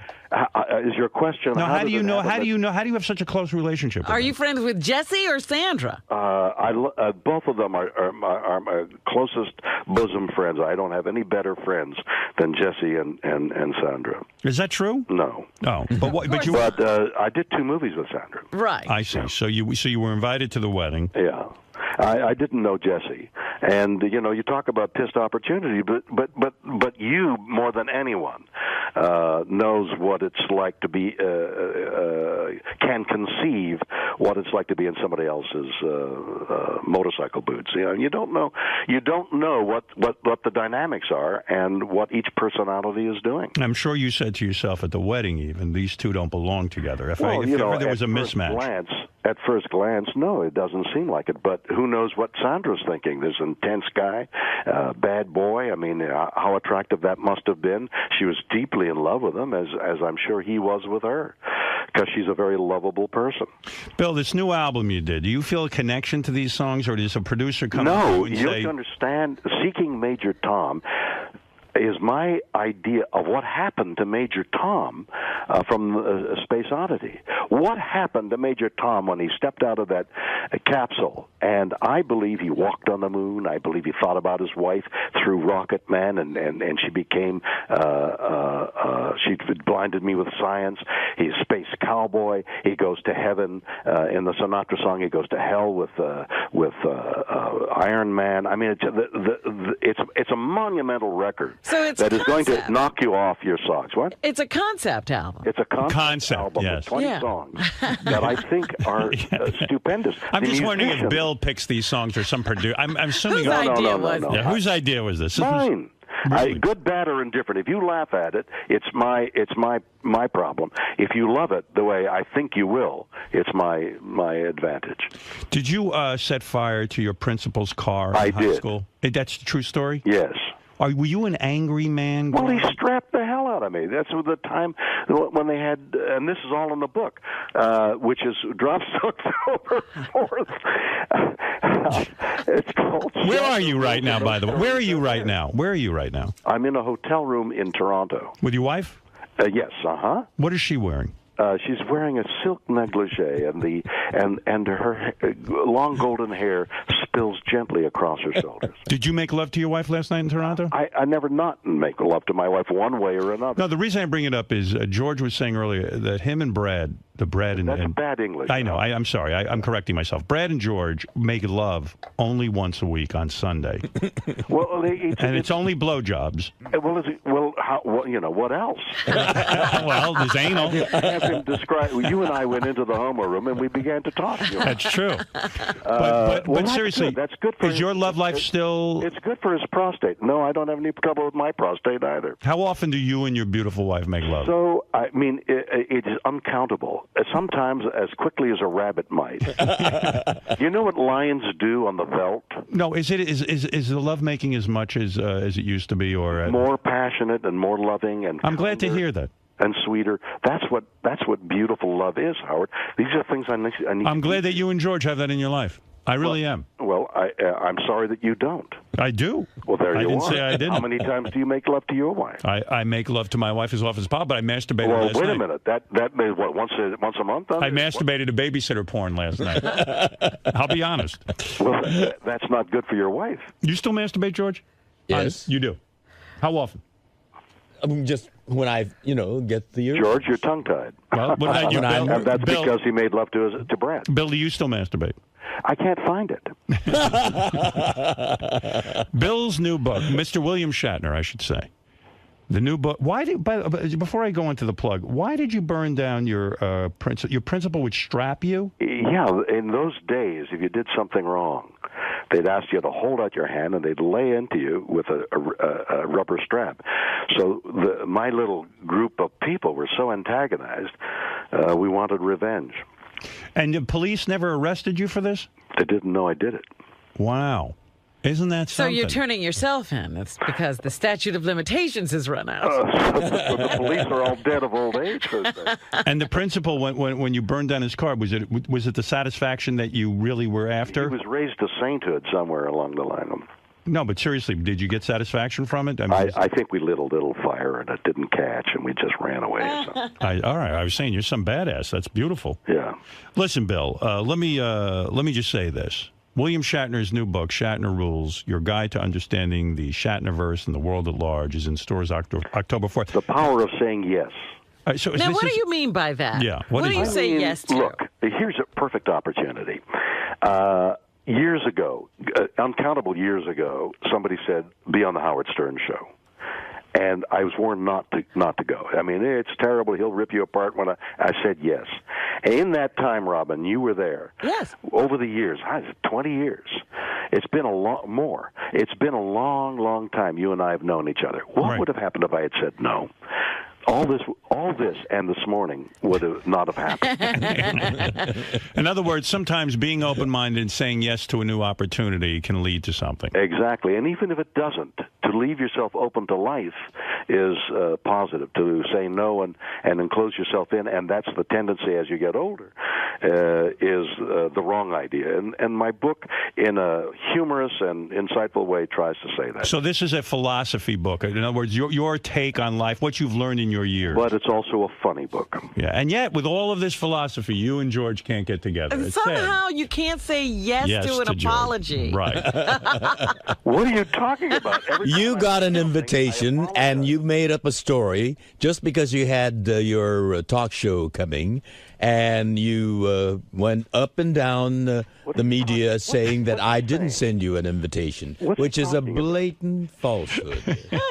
All right, if you say so, George. I was amused by you. Oh, well, that's great. I seek to amuse people, and if I'm amusing, that's great. I love that you guys have like a feud because, you know what, everything's a little too perfect in your lives. You know what I mean? It's just kind of nice. We're human. There's no perfection.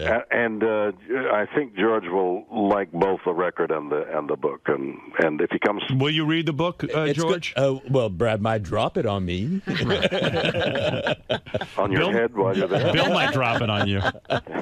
But anyway, so Bill, yes, Mr. Shatner, come see us when you're in town, please. Howard, we'll do it again in person. I love to visit you, and I'll be in New York doing publicity for all this as well, and I'll look forward to seeing you in person. And we will talk about your father who didn't want you to become an actor.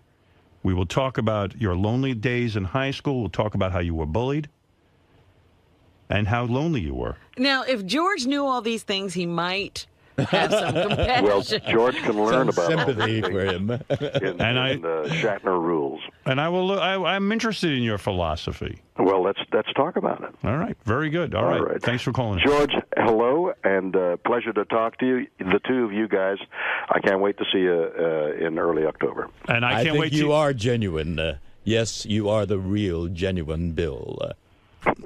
What is it, Gary? Hey, all the guys in the office wanted to know if you would ask them about the Schwarzenegger story. Oh, yeah. Hey, yeah, I got to ask you about that. I almost forgot. Here's the story I heard. Yeah. You were somewhere having breakfast or lunch. I don't know what it was. That's true. Okay. You were having breakfast or lunch. Arnold Schwarzenegger was at a table. That's right. How do you know all this? Because I read about it. How the heck did you But this is crazy. William Shatner goes up to say hello to Arnold Schwarzenegger. He was excited to say hello. You know how people in show business will do that, even though they He does it. I've seen him working at a restaurant. He goes up and talks to anybody who's famous. And Arnold Schwarzenegger blew off William Shatner. Like, how? Treated him like shit. Really? No. Yeah. He did. I don't wonder where you read that. I read it all over the place, actually. And that Arnold Schwarzenegger afterwards had a conversation with his son. And he goes, "Who the hell was that?" Oh, well, he might have said that. He might have said that. And the guy goes, "Dad, that's the captain. It's William Shatner." And he listed all your TV credits, everything. And Arnold goes, "I don't know who that is." Oh, and it's possible. Why not? I mean, he doesn't know anything about politics. Why would he know something about me? I know Arnold Schwarzenegger. I've had many conversations with him. Really? It must have been a very slow-paced conversation. Bill, what happened? What is the truth of what happened there? Well,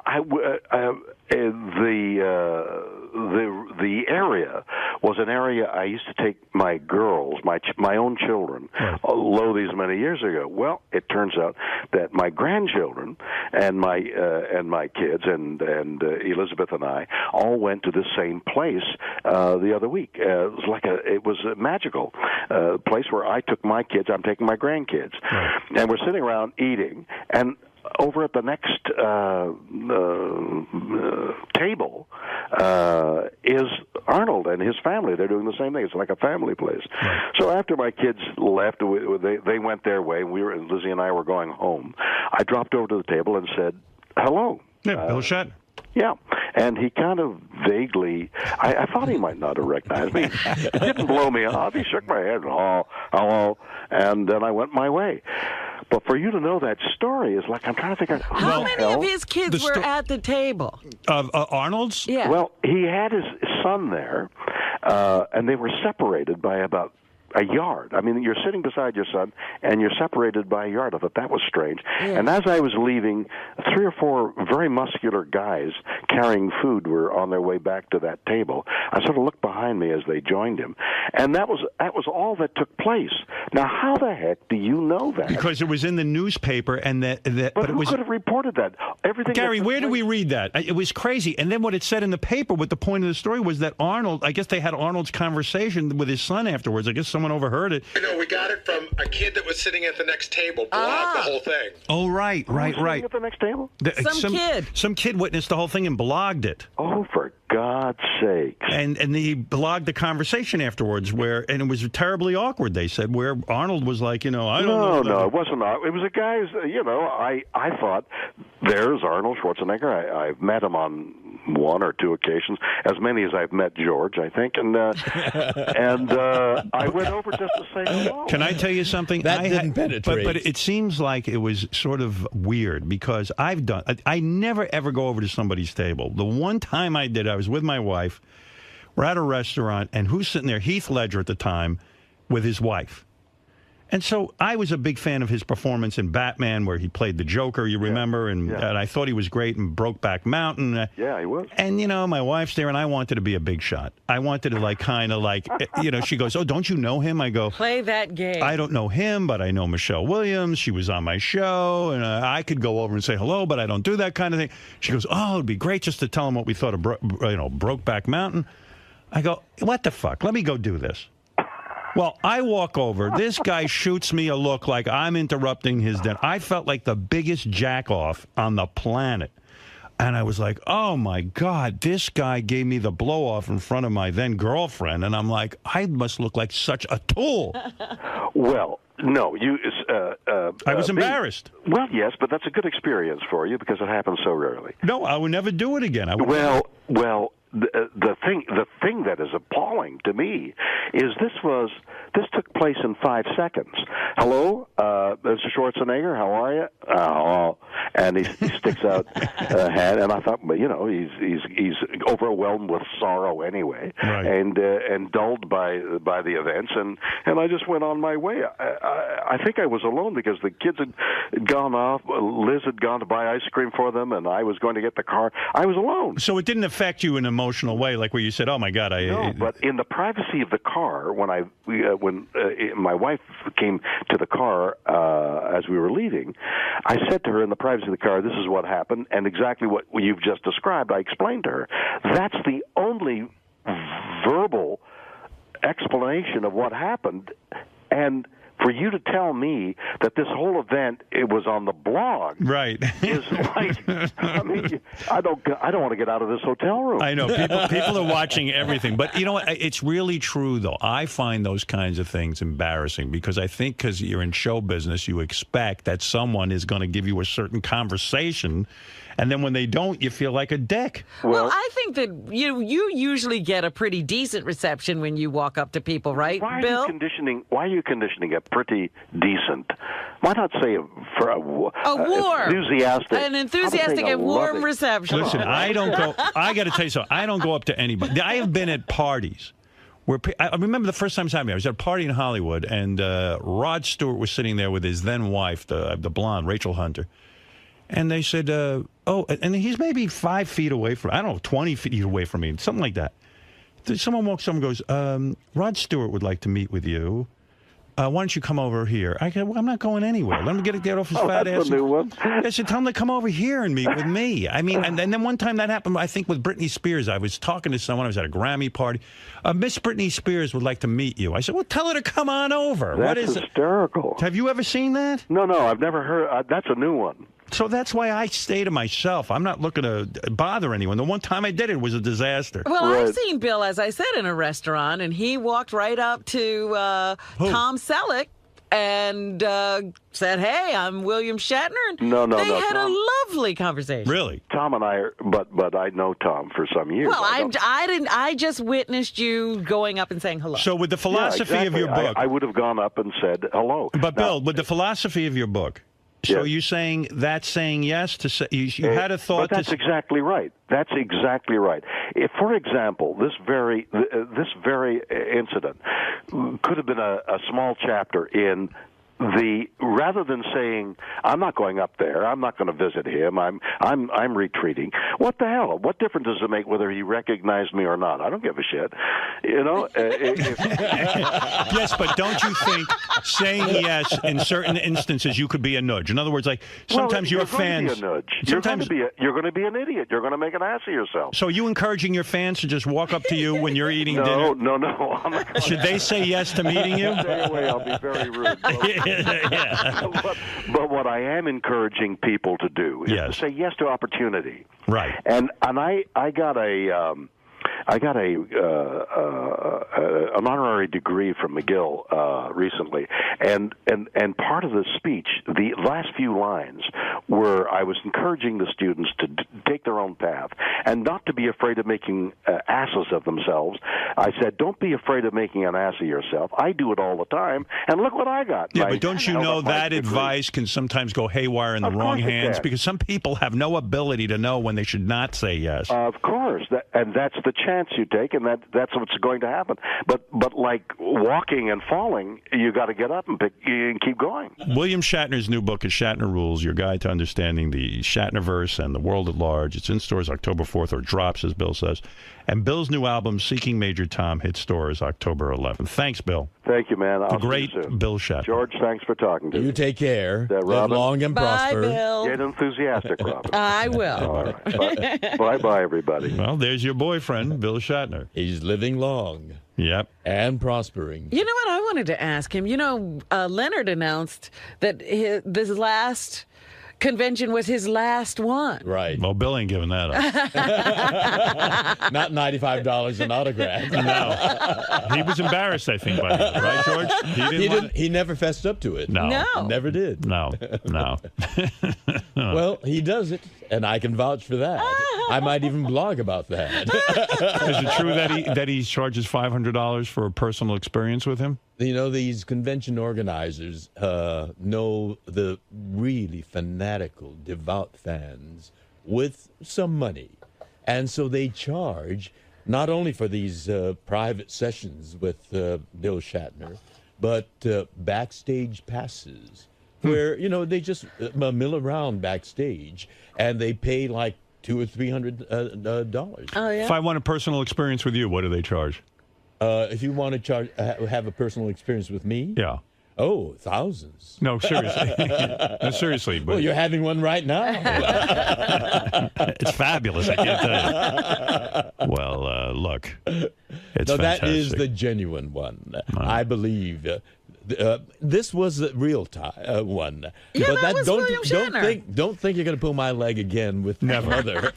Do you remember actual dialogue when you do a show like Star Trek years ago? Does the dialogue stay with you, or you forget it right after you do it? There are some dialogue that people keep reminding you that you said it. And you don't have any recollection of it? Oh, no, I have recollection because I did say it. Oh, okay. Target that explosion and fire. Right. Really? So you don't, but you don't retain all this stuff. When you go on set, is the worst mistake an actor can make not to be prepared with his lines? Oh, absolutely. I mean, you know, it's valuable, precious time. There are, 100 people on the set there, all the crew people. Have you seen that, where a guy will come on set and he doesn't know his lines? I have. Or they're so nervous that they can't get it out. Oh, I see. Oh, well, that you could excuse. That you can excuse. But not to know your line. It's very line. unprofessional not to have done your homework. So what do they do? Does the director pull them aside and say, "Listen, you didn't do your homework. What is this?" Well, you know, they need to work with the guy because they need to get the show done. So he tries to coddle them and say, well, you know, this is a situation, and this is what you want, or this is what you don't want, and you know, it's possible, though, in a long monologue, you could forget a line, and you'll excuse that once, maybe twice, but not on a consistent basis, right? If it's a key line and it's a important role, they're usually cast with professionals who who are professionals. Shatner always came prepared? Shatner was good at, when he really, you know, wasn't sure of some line, he knew how to improvise. So that he'd get through it. Yeah, with the appropriate kind of words. Is that unprofessional to improvise because the other actor is waiting for a cue? Right. So you're calling him unprofessional? Well, it is not a professional thing to do, but he pulls it off. He pulls off a lot of things. He gets away with murder. Like it's professional, you know, if you have... Do the other actors sit there and roll their eyes if you're on set with a guy and he doesn't know his line? Do you just sit there and go, oh, this is going to be a long day? You know, there are scenes where the shirt gets torn off and we roll our eyes. Bill liked to expose himself.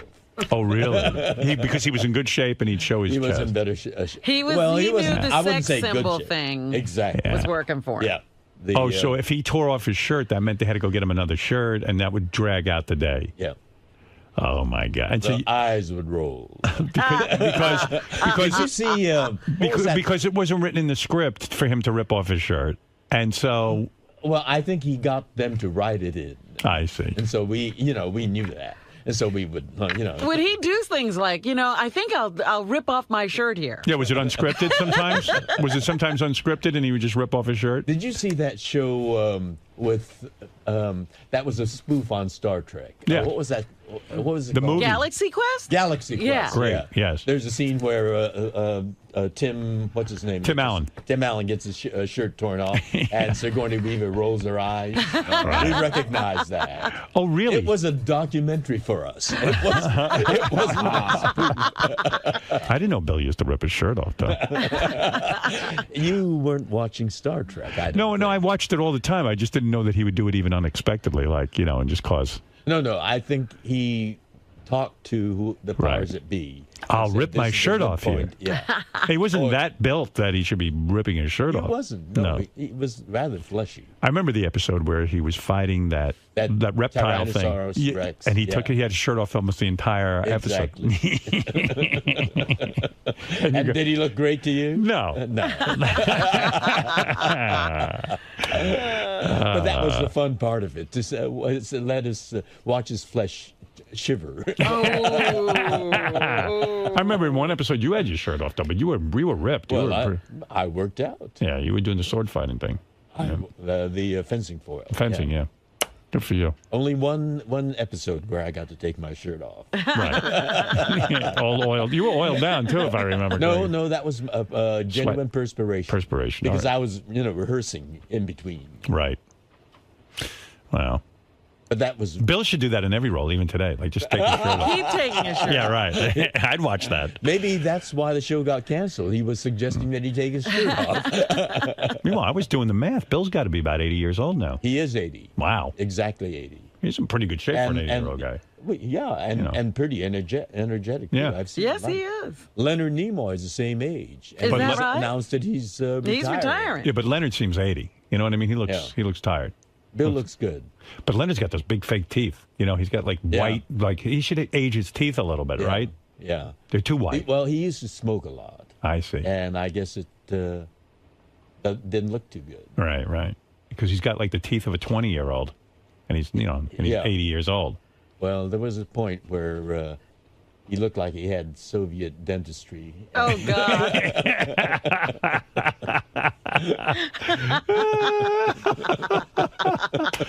And then he somehow got a free pass to America, and they gave him teeth. Got American teeth. So he was on. Who do you think will be the last original left from this series? Do you think you? I think you'll be last man standing. I am the youngest. Yeah. I mean, chronologically. How old's Leonard? How old's Chekhov? Chekhov is a year older than me. Yeah. Walter Koenig. He's in pretty good shape, Chekhov. He's not in very good shape. He's not. He's bad health. No kidding. Oh, I'm sorry to hear that. I didn't know that. Not bad health, but just not in great shape. Yeah. You mean depressed from the death of his son? Yeah. Yeah. Oh. Well, who can blame him for that? Yeah. Fred could console him. Why don't we send Fred? Right. That's what he. Mr. Fred, you're Consolation. needed. You're the go-to guy. How's Uhura holding up? Isn't she young? Nichelle is a little bit older than Walter, but she is an elegant lady. So you're the youngest. I think Nimoy's the next to go. What do you think? Oh, don't say that. What do you I don't want to think? think about any of them going. Well, I don't either, but I got a handicap. What do you I was think? having dinner with DeForest Kelly. Yeah. And he might be the next. You're talking about Bones. He's gone. Oh, no, he's gone? dead. Yeah. But he was the one that. How did you have dinner with him if he's dead? We did a convention, and we decided to stay over another night. We didn't want to catch, a 9:00 flight and fly all night long. So when did you have dinner with him? So we had dinner that night, and he was starting to speculate like that. Who's the next to go? And he said, because I'm the youngest, I'll probably be the one to go first. And then he went. Ironically. Yeah. If you are the last man standing, you know what you're going to get at those conventions? You're probably going to rake in. You're going to get Bill Shatner money. You're going to get $500, $600. I'll get $180 a photo. Yes, $180 a photo. Well, I lock yourself up because they're going to be worth a lot of money. Those with photos. The Green Berets, I had a kind of a weird experience. I went to a party, and the room was. I walked in, and the room was filled with people, and I saw Aldo Ray at the other end of the room. And so Aldo Ray, who was in the Green Berets, and I waved at him, and he waved back, and he started working his way through the crowd toward me. And, I was ready to give him a hug and say, Aldo, great to see you. He says, George, thank God you're alive. I said, what a way to be greeted. And then he started ticking off all the people in Green Berets and then passed. You are the last one left, I think, from Green Beret. Because, about a couple of years after that, I saw Aldo's name. I see. On the obituary. Right. Hey, so let's Everybody say... still here from Private Parts? Yeah. Let's see. What if we have? We've got you. We've got Uhura. I'm talking about the main players now. Yeah. We've got Walter. I think Harry Mudd is dead, right? Harry Mudd is well, gone. he wasn't a main I know. player. I'm just the pointing out. kid that played Kirk's son, Merritt Buttrick. is gone. So we got Kirk. How much longer do you think Shatner's going to hold on? He's in good shape. Yeah, he's a relentless guy. I Right. mean, he's driven. He might not die at all. He has that determination, that will, you know. Right. I think he's going to be around. You know what it is? He doesn't want you getting more Star Trek. So, do you think Nimoy's the next? He's very competitive. Do you think Nimoy's the next one? I would guess. What do you think? I don't know. It's hard to say. Nimoy or Chekhov is what you're hinting at. Which one? You say Uhura's doing okay. Yeah, she's doing fine. Wouldn't it be interesting if George started bumping them all off? So he could be the last one. Right. I'll take 3 phone calls and then I got to take a break. Yeah, Balls. Yeah, I want to ask George, would he be upset if Brad found out he masturbated thinking of another celebrity? Thinking of another celebrity? Yes. Well, I do think of people. No, I have not. Well, here I am on the air. Would Brad be upset if he found out that you were with other, thinking about other people? I guess he will be now that I've talked about it on this. What celebrity do you think about? I think I'll keep it private. Well, why not honor that? Well, I mean, you got this much out of me. But George, why I'm not so honor that? unguarded. But George, why not honor that person by telling the world who you think about? Well, Brad Pitt. But particularly after Jason Stratham? Ellis here. Jason Ellis. Jason Ellis, yes. So you have masturbated thinking about Jason Ellis? I have. Wow. Good for you. All right. Well, having had that tactile experience. Do you ever masturbate?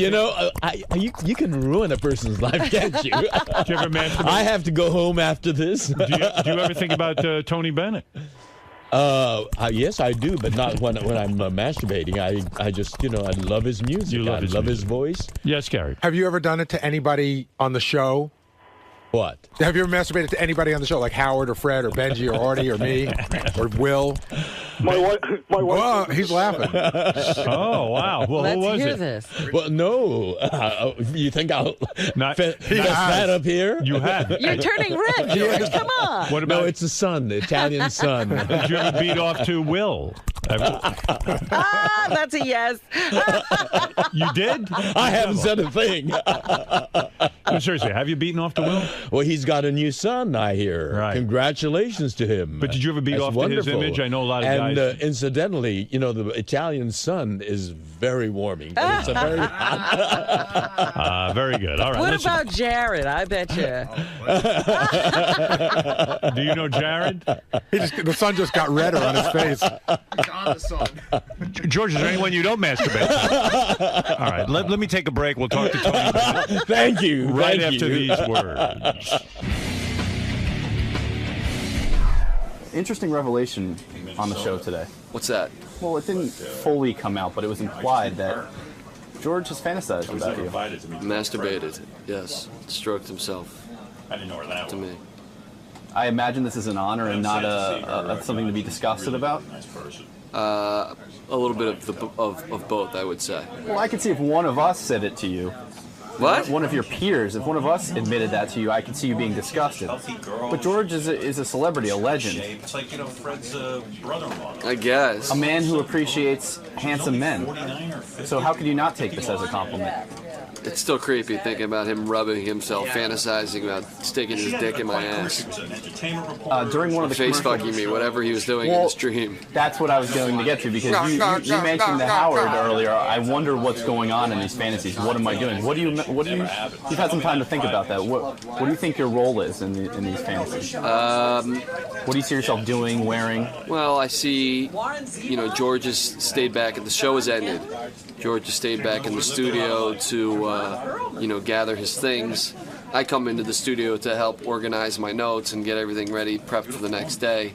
And I'm working over the Howard's console. And I don't see George in there. Maybe George is behind where he usually sits. And all of a sudden, I feel my pants dropping from behind me.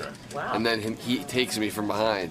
And I bleed all over the studio. George, you were really hitting it off with Tony Bennett. Then he grabs me by the hair, pushes me on the floor, and shoots a load all over my face, and forces me to eat it. Not that I thought about this at all before. Not that I have any desire for this to happen. I just creep myself out. You just creep me out. I'm sorry I asked this question. It's like when they... George. Yes. About your relationship with Mr. Bill Shatner? Will there ever be a détente in this this very chaotic situation? Well, you know, it takes two to tango. Right. And I'm ready to tango. But he always keeps popping up with one new issue after another, which, you know, gets him attention.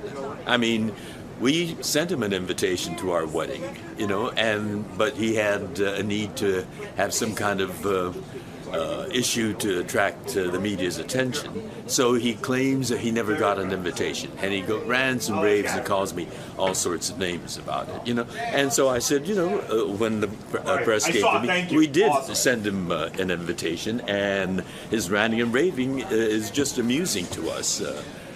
Everybody else came, and he could have come too, but then he goes on, you know, again he had something else happening, and he says that he's found that I have a psychosis, and that I should see a psychiatrist, you know, and that gets him a lot of attention.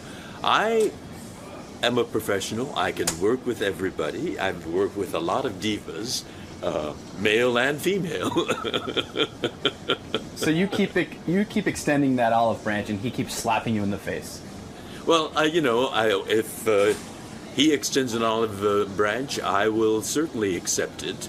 But it takes really two to tango. Right. And you've certainly tried. You've certainly tried to extend the olive branch, and he just keeps slapping it away, and there's only so much you can do. Well, you know, if he keeps slapping, you know, I know how to slap back too, and so, you know, I respond in kind when the moment is appropriate. But no, I have no problems with him. I know what he's like, and I can work with him professionally. I'm, you know, certainly not going to have him as one of my best friends, but we're back, George. Oh, we are. I got to go.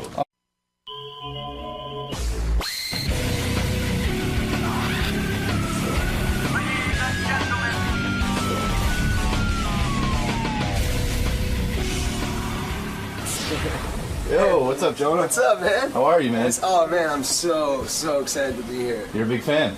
Every day, all day, every day. Listen, all day, man. So you even know guys like Ronnie? I know who you are, dude. Put it that way. Yeah, when Ronnie came to let me in, I was like, Ronnie, limo driver.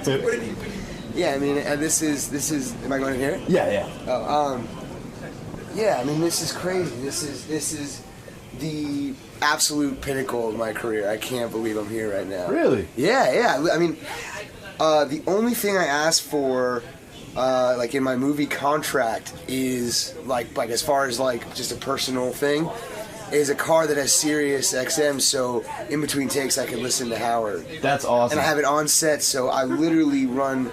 When they yell cut, I go in the car and listen to Howard, and no one. And you just catch the replay at different points throughout. And I the just day. hear different chunks of the show, and I'll listen to like the intern show and all the like the after show and everything, like the fan roundtable and everything like that. So you even go to like Howard 101 and you're all over that. I'm like, I'm a true Howard enthusiast. Yeah, that's really cool. And everybody, I mean, I just like, I don't know, it's like hanging out with a group of really funny people, but you don't have to contribute at all to the conversation. Right. You know? It's like hearing your friends get ripped on, but you don't have to do the ripping yourself. Yeah, you know, or no one's making fun of you except for, I guess, today maybe, if I go in there. No, I think Howard digs you, man. Oh, man. I definitely think it's mutual. This is really, really exciting. Out of all the shit I've ever done, this is my favorite. I mean, this is like the thing I woke up excited, like, let's go. I'm so excited. I mean, it's like, it's real early. For you, it's probably like 4 a.m.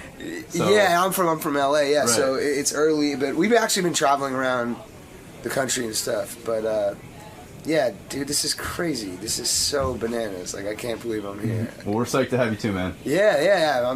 It's cool. Yeah. So Moneyball's the new movie. Yeah. But I imagine you know the show so well. You're not going to just talk about Moneyball. You're going to talk about. Your life, Brad Pitt, everything, the whole deal. I imagine it's going to be a lot of stuff that does not have to do with me promoting a movie. But that's cool. That's why you come on this show. You don't come on and do some boring standard interview, you know? Exactly. Yeah. All right, man. We'll see you in a minute. Brad, thanks a lot. All right, Jonah Hill just got here, so I'm going to go in and prep Howard. He's got some wild stories.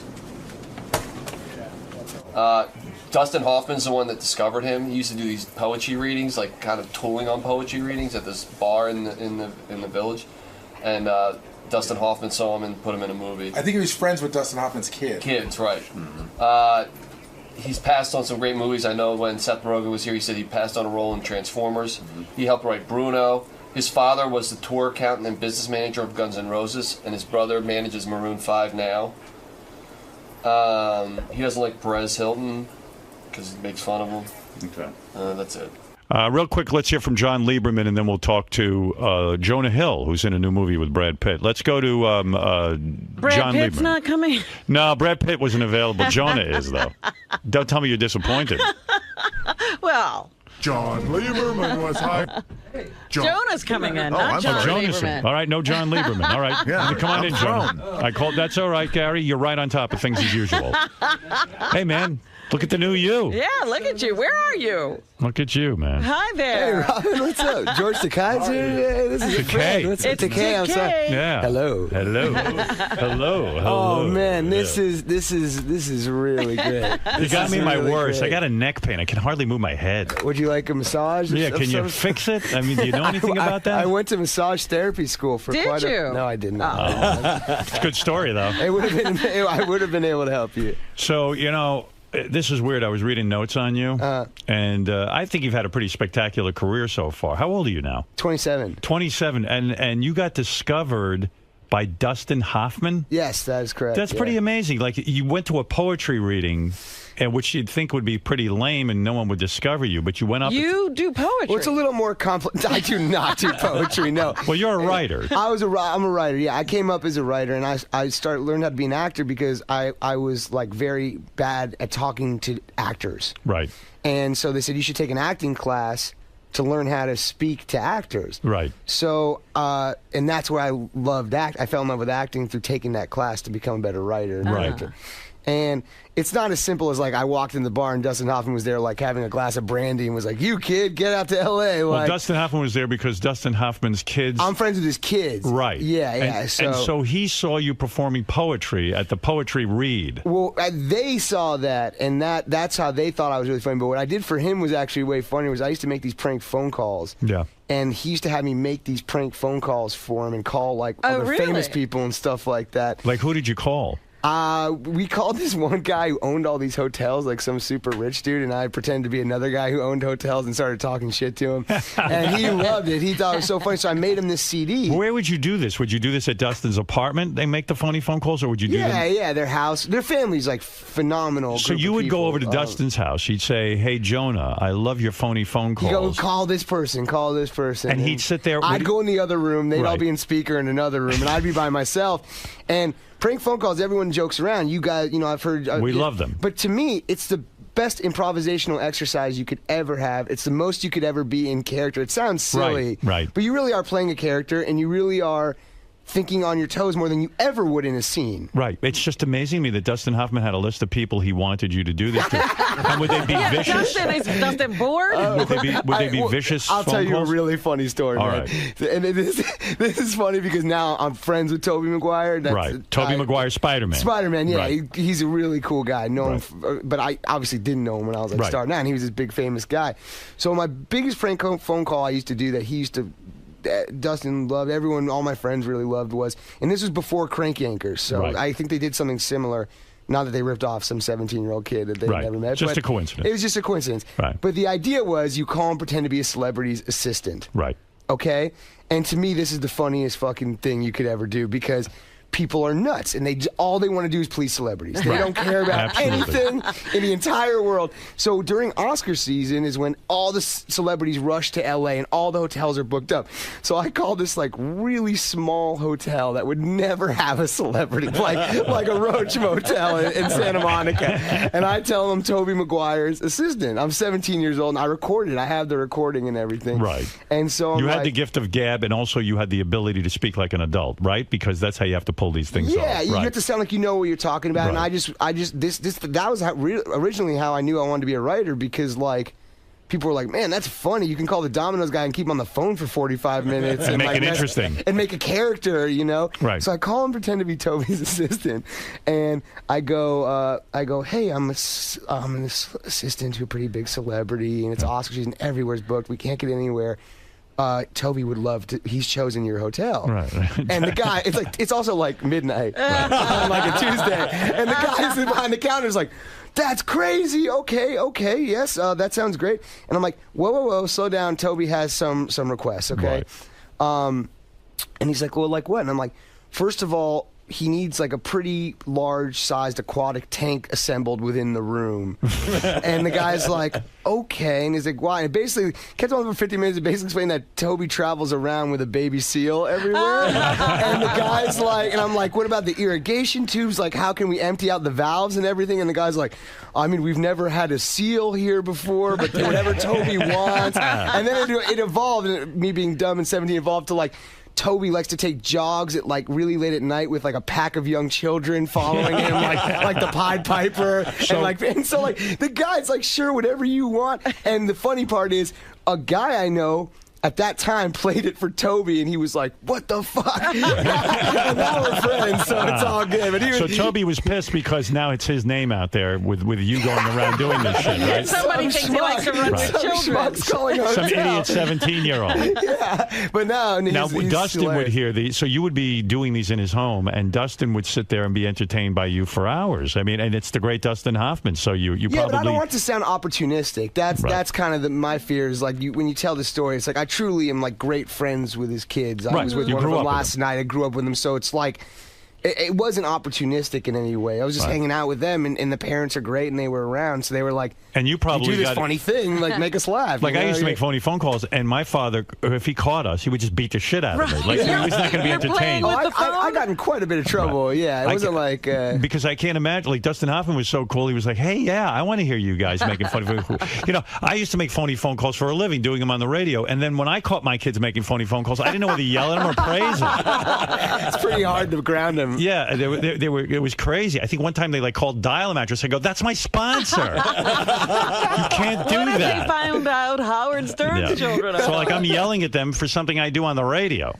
So it was kind of confusing. So how does that work into a job? So Dustin Hoffman thinks you're a killer. You're great. Yeah, he just goes. He's like, you should pursue acting. Wow. And I'm like, you know, I wanted to write for The Simpsons. That was kind of like where my head was. That was the goal. Yeah, that was the ultimate thing I could have done with my life. Right. And he was like, you should be an actor. You're really gifted. And I was like, just took it as a compliment, whatever. You know, it was like, thanks. You know, you're the greatest, possibly the greatest actor ever. Right. To hear you say that is very encouraging. Right, and he wasn't being just sort of blowing you off. He was like, he was sincere. Well, he said it, but I was never going to be like, well, what do I do or anything like. Honestly, like, I really need to stress you don't want to be opportunistic in scenarios like I'm friends with his kid's friendship was my. Was it hard for you to make friends as a kid because you were an overweight kid, or were you a popular guy because you were so witty and funny? And, no, I was really popular. You were really popular. Yeah, I had a great job. But you weren't getting pussy in high school, were you? I lost weight. I got kind of handsome in high school for a while, and I had a girlfriend and stuff. Oh, so you got laid? Well, that's a great story if you want to get into that. Sure. Did you get laid in high school? This is a fantastic story. No, I lost my virginity my first night my parents dropped me off at college. But I'll go into why I didn't lose my virginity in high school, which is a very funny story. So I was always popular. There was a period in middle school where I was really angry that all my friends started to get a lot of girls. Right. And I didn't because somehow I know that feeling.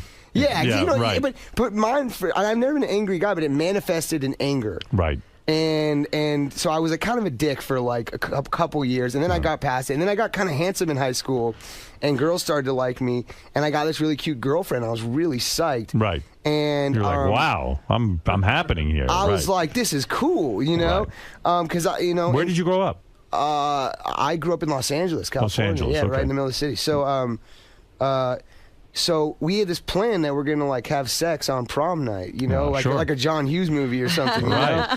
I wanted because I'm a huge girl, and I wanted it to be special. And so we made this plan to do that. Go to the prom and then bang at the hotel, or well, bang, yeah.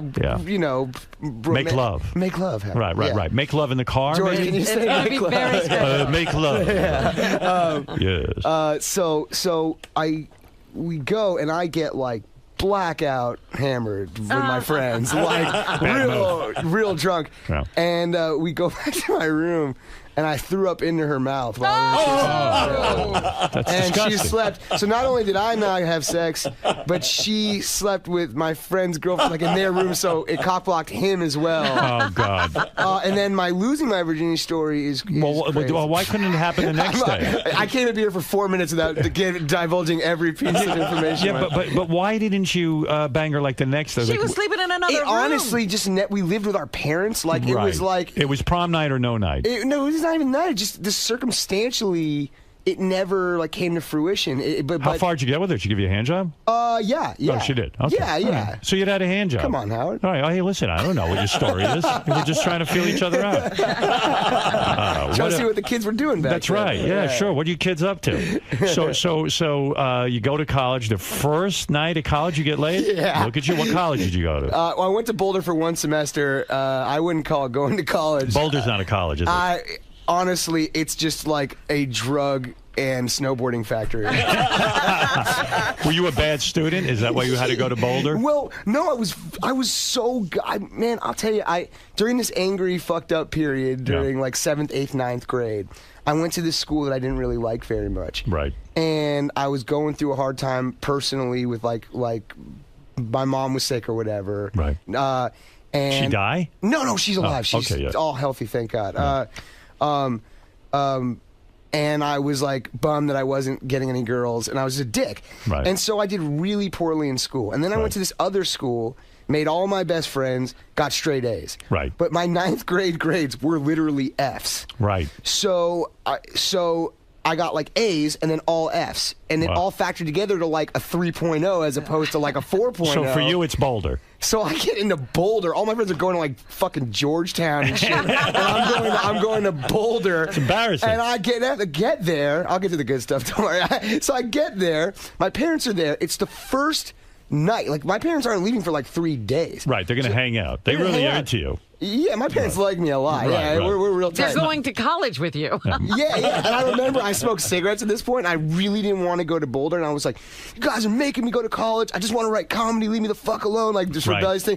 And they were like, you're going to college, blah, blah, blah. And I go, and my parents, I like secretly smoked cigarettes. Right. And I was like, well, guess what? I fucking pulled out a cigarette at the airport. It was like, I smoke cigarettes. And my mom was like, put that shit out. She like fucking almost snatched it in my face off. So whatever, we get to Boulder, and I go out and I'm like, I don't know any of these people. I don't snowboard. I've never been in the cold weather before. Yeah, you're not a Boulder guy. I'm not a Boulder. I'm way too like anxious and want my life to get started to be here. Right. And everyone's just the most mellow party animal you've ever seen in your life. It's a bunch of slackers. This dude I get to my dorm and that guy just hands me a bottle of Southern Comfort. Wow. And is like, here you go, man. So I get real drunk and I meet this girl and she looks like real good to me from what I'm, because college you can really reinvent yourself. Yeah. Right. I was kind of like, I was in a band, like I kind of looked a little cool. I was like handsomer at this time. You weren't heavy at that point? I wasn't heavy at that point, so I was like,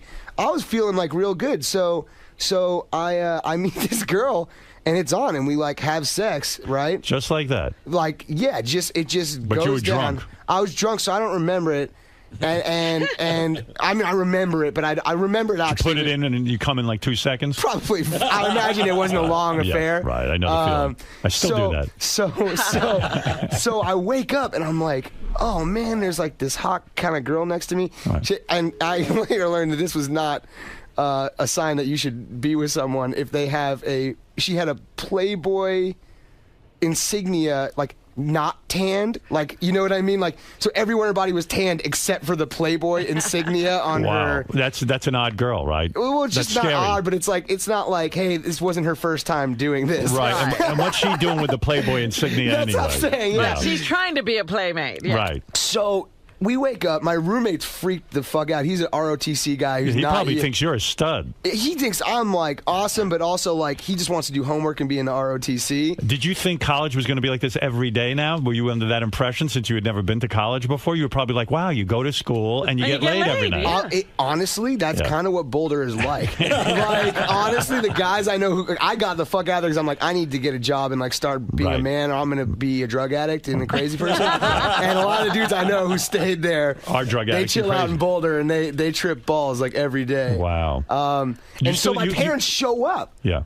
It's like 8 a.m. the next day, and there's a knock on the door. My parents show up to take me to breakfast. And they see the and girl? there's this fucking girl, the Playboy bunny thing, like naked in my bed. Your old man must have been, wow. Well, no, they didn't see it. I was like, I was like, Mom, go get a cup of coffee or something. I'm like, hey, you got to get out of here. Like, this isn't cool. My parents aren't into me bedding weirdos. You knew you were such a stud, my friend. I did okay. You get the image in the movies and on these TV shows and things that you're like this, the nerd or the nebbish, you know? And I've always been good at talking to people. I think you probably, I mean, not that you are a nerd in any way. I don't view you in that way. That's not what I was saying. But I'm a nebbish. But the gift of gab, being funny, like that's a very powerful thing. It somehow wasn't powerful enough to get me laid, but yes, it is powerful. You're right. Also, I wasn't a bad-looking guy, and I got heavier, and then I got cast in all these movies. Why did you get so heavy? What happened there? I think that's an honest question. I mean, I think that's not something I'm afraid to talk to or whatever about. Were you depressed? I think it was just like anxiety, right? And like I really am focused and motivated guy. And what were you eating? Were you eating McDonald's? And honestly, that kind of I never learned about nutrition. Really. Right, me this too. was the first time I learned about nutrition. Did you really? Yeah, and I thought nutrition meant instead of eating like 5 pieces of fried chicken, you should only eat 2. Like I didn't understand the concept of nutrition. So when I eventually went to this nutritionist guy, his really insightful point of why I think. Right. He goes, what did you write down your 5 favorite foods that you go on the island or whatever? Right. And it was like the menu of a 6-year-old's birthday party. It was the most pathetic M&Ms. fucking thing. It was like fucking chicken fingers and mac and cheese. And he's like, look at this, because this is what a 6-year-old eats. You're an adult Is that what you would man. eat? Would you eat like chicken fingers? Fucking, it would fucking be the dumbest. Think about this. I became successful at 21, 22 years old. The first thing you were in was a Judd Apatow project, well, right? I've been in other movies, but like Dustin had got me in I Heart Huckabees, and I, but the big breakthrough was Superbad, right? That's like that for me was like with Seth Rogen, where Seth wrote it, with Evan Goldberg, and we were all like really close friends, and it was a really joyous experience. But I became successful 21, 22 years old. Right. My friends were in college. I lived like a frat guy.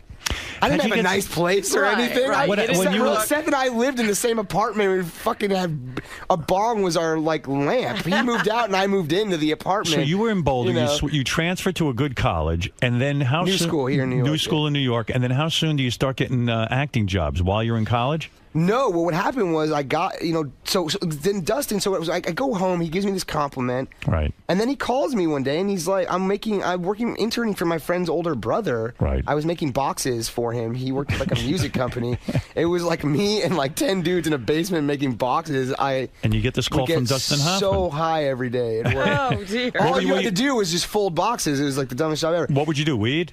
Yeah, I don't do like real drugs. You're not into coke? No, never tried it? No, I never Hey man, I've tried shit. That's right. I don't know. Acid? You ever just take a trip? No, I never have. It's not honestly like the only drugs I've ever done that I enjoyed were weed and mushrooms, like once every 2 years. You never did ludes. You never did hash oil. You never did. I don't think ludes was my like generation. I see. It. They don't even make that anymore, like everyone who speaks of them when you talk to someone of that generation, they say like ludes that's what I liked. Yeah. I'm like, that sounds cool to me, but I don't even know if that exists anymore. Like I've never heard of that, Well, never mind. They were so good they stopped making them. That's right. They used to make them and they stopped. They like disappeared. They're like, this shit's too good. And they were 25 cents a piece. Everyone's gonna be just on this shit all the time. They were 25 cents a piece. Even in college, I could afford those. I was taking way too many. But drugs were never like my big deal. Yeah, I'm a big anti-drug guy because I did acid and all that, and it was a bad experience. It's not for me. Honestly, food was more my like your drug. My like thing I had a problem with. So Dustin calls me one day and he's like, hey, I want you to come to this house in Brentwood right now and meet me and some people. So I never thought he was gonna like, actually reach out in a meaningful way. I thought he would just pay me a nice compliment, maybe some motivation. Right. But he went the extra mile and was like, come meet me at this house. So I go to my boss, and I'm like, yo, I gotta leave right now. Right. Dustin Hoffman needs me. And he's like, where are you going? And it's like, it's like the middle of the day. I'm like, I just gotta go. I don't really know if I could tell you without sounding ridiculous or anything. Like, I didn't tell him I wanted to be an actor or anything like that. And so he's like, well, what are you doing? I'm like, I would have been like, hey, listen, son, these boxes need to be made. Fuck Dustin Hoffman. He actually had a good joke because I was like, I got to go meet Dustin Hoffman at this house right now. Yeah. And he said, yeah, I'm meeting Christopher Walken at Starbucks. and I was like, all right, man, well, I'm fucking getting out of here, man. I'm leaving. So I left, and I go in this house. I literally, no one answers the door. I open the door, and it's Dustin, David O. Russell. Wow. Jude Law, Naomi Watts, oh my goodness, Mark Wahlberg, Lily Tomlin, Jason Schwartzman, all standing in the house, all sitting around like reading the script for this movie they're about to do. Right. And they're listening to my prank call CD. Oh wow! Yeah. When I get in there, I'm 18, 19 years old. I'm like flipping out. I'm not even flipping out. I'm just like, what the fuck? Like, how did I get here? Yeah, what am I like, supposed to do here? Like, I literally was folding a box. Yeah. For an hour 2 minutes ago. Literally was folding a box. Why am I in this room with these folks? And then David O. Russell was like, Dustin, this is the guy you're telling me about. And he was like, yeah. And we went in the room and talked. He's like, I want you to come and audition for this movie tomorrow. Wow. I stayed up all night. You know, practiced your lines. I practiced. I studied acting, so I like knew I had auditioned for plays and stuff. And, I go in and I audition, and it was awful. And Was it? Yeah, it was awful. I didn't have an agent. I didn't have anything like that, and I was nervous. Right. And they called me, and they're like, you got like this part. It's a couple lines. It's nothing much, but it's your foot in the door. And wow. I mean, did you blow Dustin for that? I mean, you must have been like out of your mind. I genuinely thank him very profusely. Like, I don't, because what a great guy to give you that kind of break. That he was that wonderful generous. Man. And to me, it's just separately as I learn more about cinema or not cinema. I sound like a douche, but like I learned more about like classic movies and stuff. Right. I really understood, because at that time I was young. I don't think I'd seen Dustin. It was probably like Hook. Right. I hadn't seen The Graduate or like Midnight Cowboy. You didn't know anything about this guy. I hadn't seen Marathon Man. So you know, Tootsie. So as I grew older, like Dustin and Bill Murray are like the two guys who are my heroes, because they do comedy and drama both so seamlessly. You'd love to have a career like that, right? That's what I'm trying to do, you know? So it is ironic that it ended up being Dustin, and he, for some reason, he took a liking to you. Yeah, man. All based on phony phone calls. You know, my parents used to say phony phone calls were a bad thing. I think they're a good thing. Look at this guy, got a whole career out of it. You're not kidding. Phony phone calls. Case closed. You know, Sal is back there creaming now. You know, Jonah made such a big step. Can I meet Richard and Sal when I leave? I heard that the only movies, you're a pretty normal guy, that when you go to these movie sets, you know, you're all business. You don't make a lot of demands. You're not a Hollywood guy. Can I tell you about this, please? Yes. I know you're going to say. Go ahead. I make one demand in my contract. Go ahead. That I have an automobile on set with Sirius XM so I can listen to the Howard Stern show. That's something else. In between takes. And I'll tell you even furthermore, I'm not coming here and kissing your ass. I'm not like here to... No, say something nice. That. I need it. No joke. It's in my contract that I have a car. My assistant's outside. She'll tell you we have traded in cars because they didn't have satellite radio. I like this. Because let me tell you, in between takes, not even in between setups or scenes or anything, in between takes, because to me it is the most calming thing. A movie set can be very chaotic. People also want to talk to you. Yes. A lot, like, and you're trying to kind of stay in what you're doing. Right. So I go in and I listen, and no one, if you're listening to it, you're focused on something. Don't you need to sit between takes to focus on your lines, though? I do. Are you easy to memorize? I memorize them the night before, and I work on everything. I prepare ahead of time, so by the time I get there... How long does it take to learn a long monologue? That must be a bitch. I think that's the biggest negative. Acting wouldn't even be hardly work if you didn't have to memorize all that crap. To me, it's the memorization part's... I'm really good at that kind of stuff. It's about just making it feel real after doing it once. Right. But to the thing that I was talking about... it's like hanging out with a group of friends, being funny, but you don't have to contribute to the conversation at all. Right. Let them do the work. Yeah, it's like when you're with your friends, like you got to chime in here, you got to be funny sometimes. Like I get to hang out with you guys and not have to contribute at all. So what I'm learning is you're a big enough star to demand serious in the car. It's my only thing. Come on, look at me, man. I'm not a diva or ask But when for anything. you demand this, they go, hey, what the fuck is with you, kid? No, they go, thank God he's not asking for a fucking trailer the size of a building. That's you know? right. Or That's like, true. how good he's not asking for more. For me, it's not about fancy stuff. It's about stuff that makes you work the hardest. So after you do I Heart Huckabees, yeah, what happens? How do you get super bad and get in with all those guys? How does that all happen? This is funny. So I go back to new school after doing Huckabees, thinking my shit don't stink, man. Right. I go in there like I just got in a movie. I'm in my acting class. My acting teacher's giving me notes. I'm like, fuck you. Tell me notes. I'll give you notes. Yeah, I just worked with David O. Russell. Who the fuck are you? You know? So like, I think I had an inflated sense of really where I was at in my career. Right. Because I figure you're in a movie, you're a movie star. That's right. Right? Sure. So I go back to college, and I go there for a semester, and I'm like, fuck this noise, and I drop out. My poor parents are very, my dad's an accountant. Right. So you drop out, and they're freaking out. They're freaking out, yeah. They're legitimately freaking out. Everyone in my family has a crazy work ethic. You dropped out because you figured, well, after I Heart Huckabee, so my career. Here's the honest truth. It wasn't about a big head. Honestly, it was, I'm 18 years old. If I try this for 5 years, I'll be 23 and can still go back to college. Right. That was my rationale of doing it. Well, it makes sense. So do it while you're young, right? So I do it. My poor parents freak out, but they were cool. And I don't work for 2 years. No break, nothing. I'm applying for jobs at like Domino's. I'm in. They're like, you idiot. They're like, you blew it. Right. Because then the movie comes out, and I'm in it for 2 seconds. It's not like it's like some standout thing. So I have, but I'm making friends who are wanting to do the same thing that I'm doing. Sure. That's what you do. Making connections. You form a community. You form friendships. So I'm a young actor struggling. There's a few other guys that are struggling, but we all have the same taste. Right. So I'm in a movie theater, and I'm seeing a movie, and I'm sitting behind Seth. And Seth Rogen. And his buddy, Krumholtz, Dave Krumholtz, is from Numbers. He's a good buddy of ours. Yeah. He's sitting there, and we have a mutual friend. So I'm like, hey, man, I'm Jonah. We have a mutual friend. And he's like, oh, cool. And he's like, hey, this is my friend Seth. Hey, Seth, what's up, man? How's it going? And we fucking become friends. and so a partnership is formed. And not a partnership because he has a writing partner, Evan, but I'd say there's a group of people like Paul Rudd, myself, Seth, who all started hanging out. Jason Segel, who all started hanging out, and Judd being the leader of all of this, obviously, the Peter Pan, if you will. Sure.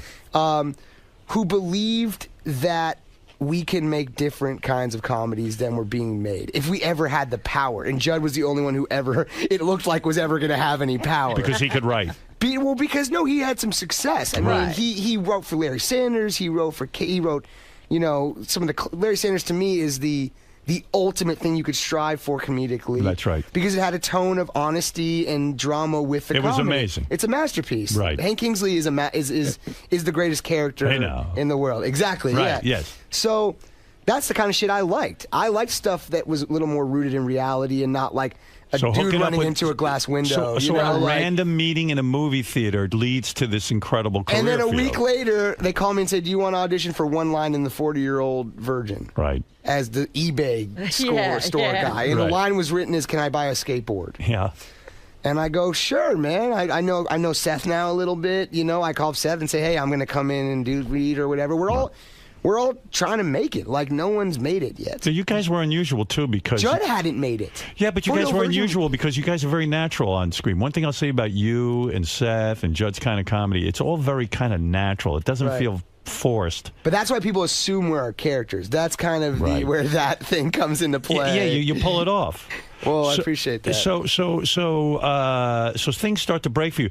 Now, are you becoming do you start getting laid like a high caliber type of woman when what Superbad comes out? That is the turning point. It's the turning point. You start to meet like really, a whole different level of girls, right? It's not even a level. It's just like I mean, come on. I don't want to lump us together, but my point of view is, a guy like me, at that point, has to work really fucking hard at being funny and like really putting in time. We're talking dates before any sort of physical thing comes into play. Right. You got to really prove yourself. You really have to prove that you're like worthy of